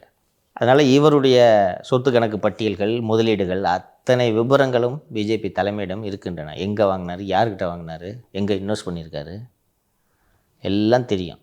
தெரிஞ்சதுனால தான் கூப்பிட்டு இந்த வேலையெல்லாம் வச்சுக்காத தம்பின்னு சொன்னால் தான் மிஸ் ஹோம்ஒர்க் கரெக்டாக பண்ணிட்டேன் மிஸ்ன்னு சொல்லிவிட்டேன். சார், நேற்று பாஜகவினுடைய அந்த பூத் கமிட்டி மாநாடு நடந்துச்சு. அதில் தான் வந்து எல்லாருமே பேசினாங்க. அதில் இந்த பூத் கமிட்டிக்கு இவ்வளோ முக்கியத்துவம் பாஜக கொடுக்குதுன்னா ஒருவேளை இங்கே அவங்க தனித்து கால் ஒன்ற முயற்சிக்கிறாங்களா சார்? அதுக்கு காரணம் என்னவென்றால் வெறும் பேப்பர்லேயே இந்த பாருங்கள், நம்ம பூத்தில் மற்ற பூத்துக்கெல்லாம் 5 பேர் தான் இருப்பாங்க, நம்ம பூத்தில் ஒவ்வொரு பூத்துக்கும் 50 பேர் இருக்காங்கன்னு பக்கத்து கட்சியில் இருக்காங்க பேரெல்லாம் சேர்த்து கொடுத்தோன்னே நம்பிக்கிட்டு இருந்துட்டாங்க. அவர் திரு நயினார் அவர்கள் ஒரிஜினல் கட்சிக்காரர். அதிமுக பட்டறையில் அரசியல் பயின்றவர். அதனால் அவர் இறங்கி வேலை பார்க்கணுன்றதுக்காக. இன்னொன்று அதெல்லாம் இல்லாமல் ஏதாவது ஒரு நிகழ்ச்சி நடத்தணும், அதை பூத் முகவர்கள் மாநாடு என்று நடத்துகிறார்கள். இது வந்து உண்மையிலேயே பூத் முகவர்கள் மாநாடு என்று நான் புரிந்து கொள்ள. இன்னொன்று மாதம் வரணும், ஏதாவது ஒரு காரணம் வேணுமா இல்லையா? அவ்வளோதான். போன மாதம் வந்திருக்க வேண்டியது, இல்லை இந்த மாதம் ஃபர்ஸ்ட் வீக்கில் வந்திருக்க வேண்டியது மிஸ் ஆகிடுச்சு. அதனால் ஏதாவது ஒரு இது வரணும். அமித்ஷா வருகைன்னு நம்ம பேசணும். அதுக்கு தான் இந்த மீட்டிங். மாநாட்டில் பேசின விஜயை வந்து கம்யூனிஸ்டுகள் விமர்சனம் பண்ணியிருக்காங்க. அதே மாதிரி அண்ணன் திருமாவளவன் அவர்களும் விமர்சனம் பண்ணிட்டாரு. அவர் என்ன சொல்லியிருக்காருன்னா, அதிகாரத்தில் இருக்கிறவங்கள விமர்சனம் பண்ணலாம், அதை மட்டுமே ஒரு அரசியல் கோட்பாடாக திரு விஜய் அவர்கள் வச்சிருக்காரு. வேறு எது அரசியல் கோட்பாடு? அதிகாரத்தில் இல்லாதவர்களை விமர்சனம் செய்வது அரசியல் கோட்பாடா? தூய்மை பணியாளர்கள் பற்றி பேசுங்க, கவின் கொலையை பற்றி பேசுங்க. அதுவும் விஷயந்தாம்மா. அந்த தூய்மை பணியாளரோட விவகாரம், கவின் கொலை, இது ரெண்டுக்கும் யார் காரணம்? திமுக. அவங்க தானே அதிகாரத்தில் இருக்காங்க, அவங்கள தானே பேசணும். ராம்கே கான்ட்ராக்டர் பற்றி பேசுவீங்களா? இப்போ திரு விஜய் அவர்கள் என்ன பேசினாருன்னு நம்ம முழுசாக த்ரெட்பேராக அனலைஸ் பண்ணிட்டோம். இதே ஒருவேளை அவர் தீர்மானங்களை பேசியிருந்தாருன்னா இன்னும் அது மக்கள்கிட்ட அதிகமாக சென்று சேர்ந்திருக்கும்ல சார். போக போக கற்றுக்கொள்வார் என்று நான் நம்புகிறேன். அந்த தீர்மானங்களில் இருந்த விவகாரங்கள் தான் விஜயால் மேடையில் பேசப்பட்டிருக்க வேண்டும். சிங்கங்கதை, புலிக்கதையெல்லாம் குழந்தைகளுக்கு சொல்வது. ஒருத்தவரை இப்படி சொல்லிதான் என்ன நிலைமையில் இருக்காருன்னு தெரியும். ஆமாம், கதை சொல்கிறது மட்டும்தான் ஒரு வேலைன்ட்டு முடிவு பண்ணிட்டாங்க. நீங்கள் அரசியலை பேச வேண்டும், மக்கள் அரசியலை பேச வேண்டும். தீர்மானங்கள் நல்ல தீர்மானங்கள். அந்த கச்சத்தீவுலாம் எனக்கு உடன்பாடு இல்லை. இந்த ஜென்மத்துக்கு கச்சத்தீவு மீட்க முடியாது, புரியுதா? அது சர்வதேச ஒப்பந்தம், அதெல்லாம் நடக்கவே போகிறதில்ல. சும்மா ஒரு ஆசைக்கு வேணால் பேசிக்கலாம், கச்சத்தீவு மீட் பண்ணலாம் பேசிக்கலாம். இன்டர்நேஷ்னல் அக்ரிமெண்ட்டு அதெல்லாம் அவ்வளோ ஈஸியாலாம் உடச்சிக்கிட்டுலாம் போயிட முடியாது. இன்னொன்று, கச்சத்தீவை கொடுத்துட்டு அதுக்கு பதிலாக நம்ம சலுகைகளை வாங்கியிருக்கிறோம், புரியுதா? இப்போ சும்மாலாம் தூக்கி கொடுத்துடல. இங்கே ஒரு சலுகை, அவங்க மீன் பிடிச்சிக்கிட்டு இருந்த ஏரியாவில் நாங்கள் பிடிச்சிக்கிறோன்னு சில சலுகைலாம் நம்ம வாங்கியிருக்கோம். இதெல்லாம் அந்த ஒப்பந்தத்தில் பதிவாகி இருக்கிறது. அதை தவிர்த்து விட்டு பார்த்தால் மீதி உள்ள அந்த தீர்மானங்களில் இருந்த விவகாரங்களே அவர் பேசியிருக்க வேண்டும். அரசியல் தான் பேச வேண்டும் மேடையில். பஞ்சு டயலாகுகள் சினிமாவுக்கு. அவர் இன்று அரசியல் சினிமா நட்சத்திரமாக இருந்து அரசியல் தலைவராக மாறி அந்த டிரான்சிஷன் இன்னும் முழுமையடையவில்லை. இங்கே இந்த சிவாஜி எம்ஜிஆர் காலத்து படங்கள்லாம் பார்த்தீங்கன்னா கண்ணெல்லாம் உயர்த்திக்கிட்டு வசனத்தை கத்தி பேசுவாங்க, தெரியுமா? அது எதுக்குன்னா நாடகத்துலேருந்து டிரான்சிஷன் ஆகி வருது. ஸோ நாடகத்தில் பேசி இப்படி இது பண்ணோன்னா சிவாஜிக்கு வந்து ஒரு இது காட்டணும், கண்ணெல்லாம் இப்படி முழிப்பார், பார்த்துருக்கியா அந்த காலத்து படத்தில்? அந்த உணர்ச்சியெல்லாம் கூட ரொம்ப வேகமாக இப்படி பேசுவாங்க, வீரப்பா நம்பியார்லாம், பார்த்துருக்கியா? ஏன்னா நாடகத்துலேருந்து டிரான்சிஷன். இன்றைக்கி டிரான்சிஷன்லாம் முடிஞ்சிச்சு, இன்றைக்கி யாரும் கத்திலாம் டைலாக் பேசுறதில்ல, சாதாரணமாக பேசுகிறாங்க. அதுபோல் சினிமாவிலிருந்து அரசியலுக்கு வர இந்த டிரான்சிஷனில் சிரமப்படுறாரு அப்படின்ட்டு தான் நான் புரிஞ்சுக்கிறேன். மக்கள் பிரச்சனைகளை பேசினால் மட்டும்தான் திரு விஜய் அவர்களை மக்கள் ஏற்றுக்கொள்வார்கள். சார், இதுக்கு நடுவில்ங்க சார், நேற்று வந்து அதிமுக கட்சியை திரு விஜய் அவர்கள் விமர்சனம் பண்ணிட்டாரு. அதனால தான் நீங்கள் அவரை விமர்சனம் பண்ணுறீங்க. திரு விஜய் அவர்கள் அதிமுகவோடு திரு விஜய் அவர்கள் கூட்டணி சேர்ந்தால் திமுகவின் தோல்வி 100% உறுதி. என்னோட நோக்கம் அதிமுகவை ஆட்சியில் அமர்த்துவதல்ல, திமுகவை வீழ்த்துவது. திமுகவை இன்று யாரால் வீழ்த்த முடியும்? அதிமுகவால் மட்டும்தான் வீழ்த்த முடியும் என்று நான் நம்புகிறேன். பல முறை திமுகவை வீழ்த்திய கட்சி அதிமுக என்பதாலும் நான் நம்புகிறேன். திரு விஜய் அவர்கள் அதிமுக கூட்டணிக்கு வர வேண்டும் என்பது எனது விருப்பம். என் விருப்பத்துக்காகலாம் அவர் கட்சி நடத்த மாட்டார், நடத்தவும் முடியாது, ரைட்டா? அவருடைய விருப்பமாகவும் அது இருக்க வேண்டும். இப்போது கூட ஒன்றும் கெட்டு போய்விடவில்லை. திமுகவை மட்டும் வீழ்த்த முடியாது என்று அவருக்கு எப்போது புரிகிறதோ அப்போது அதிமுக கூட்டணிக்கு வரமாட்டார் என்று என்ன உத்தரவாதம்? எனக்கு இன்னொரு அச்சம் இருக்குது சார். அதாவது இவர் தனித்து போட்டியிட்டு, அதிமுக தனித்து போட்டியிட்டு வாக்குகள் சிதறி மறுபடியும் திமுக வந்துடுமோ அப்படின்ற ஒரு அச்சம் இருக்குது சார். அப்படி ஒரு அவல நிலைக்கு தமிழகம் தள்ளப்பட்டால் அந்த சிலுவையை விஜய் அவர்கள் தான் சுமக்க வேண்டும். அது என்னோட விருப்பம். அதனால நான் விமர்சனம் பண்ணுறேன்றது அது நியாயமற்ற குற்றச்சாட்டு. இல்லை, நம்ம ஸ்டார்ட் பண்ணதை பற்றி பேசணும்ல, அதை சொல்கிறாங்க. அது மிஸ்டேக்குமா? ஏமா யாராவது தெரிஞ்சுக்கிட்டு இப்படி போய் புழுவாங்களே, அதுக்கு பேர்லாம் விமர்சனமா? அது தெரியாமல் நடந்த தவறு. எனக்கு வந்த தகவல், நான் அந்த கடிதத்தை அது மாதிரி 4 மணிக்குன்றது நான் பார்க்கல. நான் மொட்டையில் 3 மணிக்கு ஸ்டார்ட் பண்ணுறாங்கன்றதுனால நான் அறிவிப்பு வெளியிடல என்று நினைத்து, அதனால் தான் இவர்கள் எல்லாம் காலையிலிருந்து வந்து விட்டார்கள் என்பதால் செய்கிற விமர்சனம் இது. அது காழ்ப்புணர்ச்சி. கூட்டணி வரலன்றதை இப்படிலாம் பொய்ய சொன்னோன்னா இட்ஸ் அ மிஸ்டேக். நான் தான் சொல்லிட்டேன்ல ஏற்கனவே. இன்னொன்று சார், மிஸ்டேக். நம்ம ஒரு தப்பு பண்ணுறோம், எல்லாரும் சுட்டி காட்டுறாங்க, அதை நம்ம சரி பண்ணிப்போம், எதிர்காலத்துலேயும் அது மாதிரி ஒரு தவறு வராமல் நடந்துப்போம். அப்படி இருக்கும்போது எதிரில் இருக்கிறது எக்ஸாக இருக்கட்டும், ஒய்யாக இருக்கட்டும், இசட்டாக இருக்கட்டும், எந்த கட்சியாக இருந்தாலும் அவங்க செய்கிற தவறுகளை சுட்டி காட்ட வேண்டிய இடத்துல தான் நம்ம இருக்கோம். அவர்களை வாழ்த்துவதற்கு அவர்களுக்கென்று துதிபாடிகள் இருப்பார்கள், அவர்கள் வாழ்த்துவார்கள். நம்ம வேலை பொலிட்டிக்கல் அனலிஸ்டாக நம்ம அனலைஸ் பண்ணி மக்களை இன்னும் அரசியல்படுத்தி மக்களுக்கு தெளிவாக வழங்குறது தான் நம்மளோட வேலை. அவங்களுக்கெல்லாம் வாழ்த்து பாடுறது அந்தந்த கட்சி ஒரு சேனல் வச்சுருக்கு இல்லையா? அவர்கள் பாடிக்கொள்ளட்டும், நாமே அந்த வேலையை செய்ய வேண்டும். ஸோ இப்போதும் இன்னைக்கு விஜய் அவர்கள் இல்லை, தனியாக விஜய் தோற்று போகிறதுக்காக இன்றைக்கி போகிறாரு, தனியாக தேர்தலில் போட்டிடுறாரு, ஜெயிக்கிறதுக்கு தானே போட்டிடுறாரு. இல்லை நாம் தனியாக ஜெயிக்க முடியாது என்று விஜய்க்கு தெரிந்தால் பரவாயில்லை என்று போட்டிடுவார் என்று நினைக்கிறீர்களா? இல்லை, இன்றைக்கி அவரை நம்புகிறாரு, அதுக்கு நான் வாழ்த்துறேன். இல்லை முடியாதுன்ட்டு தெரியும் போது இன்னொன்று, மக்களும் இதை யோசிக்க மாட்டாங்களா? இப்போ நீங்கள் வாக்காளர், உங்களுக்கு திமுக போகணுமா வரணுமா? திருப்பி திமுக சார், அது எப்படி சார்? நான் திமுக போகணுமா வரணுமா? திருப்பி சொல்லுங்கம்மா. சரி, விஜயை பற்றி பேசலாம். கேட்டதுக்கு பதில் சொல்லுங்கள். நீங்கள் திமுக போகணுமா திருப்பி வரணுமா? இதை மாதிரி அவங்க தொடர்ந்து ஊழல்லாம் பண்ணிட்டு இருந்தாங்கன்னா போகணும். குறைஞ்சபட்சம் அவங்களுக்கு இவ்வளோ ஏன் சுற்றி வளர்க்குறீங்க? நான் ஓப்பனாக சொல்கிறேன்ல, திமுக தோக்கணும், ரைட்டா? அப்போது தேர்தல் நெருக்கத்தில் நீங்கள் வாக்குச்சாவடிக்கு செல்லும்போது யாரால் அதிமுகவை வீழ்த்த முடியும்னு யோசிப்பீங்களா மாட்டிங்களா? அந்த முடிவை மக்கள் தெளிவாக எடுப்பாங்கன்னு நான் நம்புகிறேன். அந்த திமுகவை வீழ்த்துறதுல விஜய்க்கு ஒரு பங்கு இருக்குது, பெரும் பங்கு இருக்க வேண்டும் என்று நான் விரும்புகிறேன். இல்லை நானே அதற்கு காரணமாக இருப்பேன் என்று திரு விஜய் அவர்கள் நம்புகிறார். அதுக்கு நம்ம வாழ்த்தை தான் செய்யணும். அதுக்காக ஏன் இஷ்டத்துக்கு கூட்டணி வரலன்றதுக்காக விமர்சனம் பண்ணுறதுலாம் எல்லாம் தப்பு, நம்பகத்தன்மை போயிடும். அது ஒரு நாளும் செய்ய மாட்டேன். நான் தான் சொல்கிறேன், என் விருப்பம் அது. என்னோடய விருப்பம் வந்துச்சுன்னா 100% திமுகவோட வீழ்ச்சி உறுதி. வரலன்னா நிதிஷ் சொல்கிறது மாதிரி திமுக வாக்குகள், திமுக எதிர்ப்பு வாக்குகள் சிதறி திமுக மீண்டும் அரியணை ஏறுவதற்கு வாய்ப்பு இருக்கிறது. அப்படி ஒருவேளை நடந்துவிட்டால் தமிழக மக்களை இருளில் தள்ளிய பாவத்திற்கு விஜய் ஆளாவார்.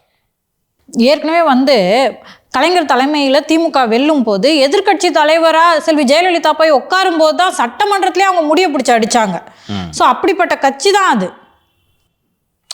இதுக்கு இந்த வாட்டி மக்கள் அவ்வளோ ஈஸியெல்லாம் விட்டுற மாட்டாங்கம்மா, நீங்கள் வெயிட் பண்ணுங்கம்மா. அப்படிலாம் தமிழ்நாடு பாழா போட்டுன்ட்டுலாம் எனக்கு தோணலை. அப்படியா ஒரு சாபத்திற்கு ஆளாக இருக்கிறது இந்த மாநிலம் திருப்பி இந்த குடும்பத்தில் மாற்றுறதுக்கு ஏதாவது நடக்கும். நடந்து திமுகவின் தோல்வி உறுதி செய்யப்படும். அந்த நம்பிக்கை மட்டும் எனக்கு மிக மிக உறுதியாக இருக்கிறது. இன்றைக்கி எப்படி சார் அப்படின்னு கேட்டிங்கன்னா என்கிட்ட அதுக்கான விடை இல்லை. ஆனால் நிச்சயமாக நடக்கும். ஏன் மீண்டும் மீண்டும் நான் சொல்கிறேன்னா, தேர்தல் நெருக்கத்தில் ஒருவேளை வாக்குகள் சிதறி திமுக மீண்டும் ஆட்சிக்கு வந்துவிடும் என்று மக்களுக்கு தோன்றினால் தெளிவாக முடிவெடுக்க போகிறார்கள். இல்லை, ஒருவேளை திரு விஜய் அவர்களே கூட திமுகவை தோற்படிக்கிறதுக்கான வாக்குகளை நம்ம சிதற விடக்கூடாதுன்னு அதிமுகவோட போய் சேரலாம். அதற்கும் வாய்ப்பு இருக்கு. அப்ப அவங்க தொண்டர்கள் அதை ஒத்துப்பாங்களாங்க சார்? எல்லா தொண்டர்களும் ஒத்துப்பாங்கம்மா. திமுக போகணும், அது ஒன்றுதான் இலக்கு. இது நம் இலக்கு மட்டுமல்ல, ஒவ்வொரு தமிழரின் இலக்காகவும் லட்சியமாகவும் இருக்க வேண்டும், இருக்கும் என்று நான் நம்புகிறேன். சரி சார், இன்றைய அரசு ரேட்டில் பல நிகழ்வுகளை பேசணும். தொடர்ந்து நாளை பேசுவோம் சார். நன்றி சார். நன்றி நிதிஷ். நன்றி மாலதி.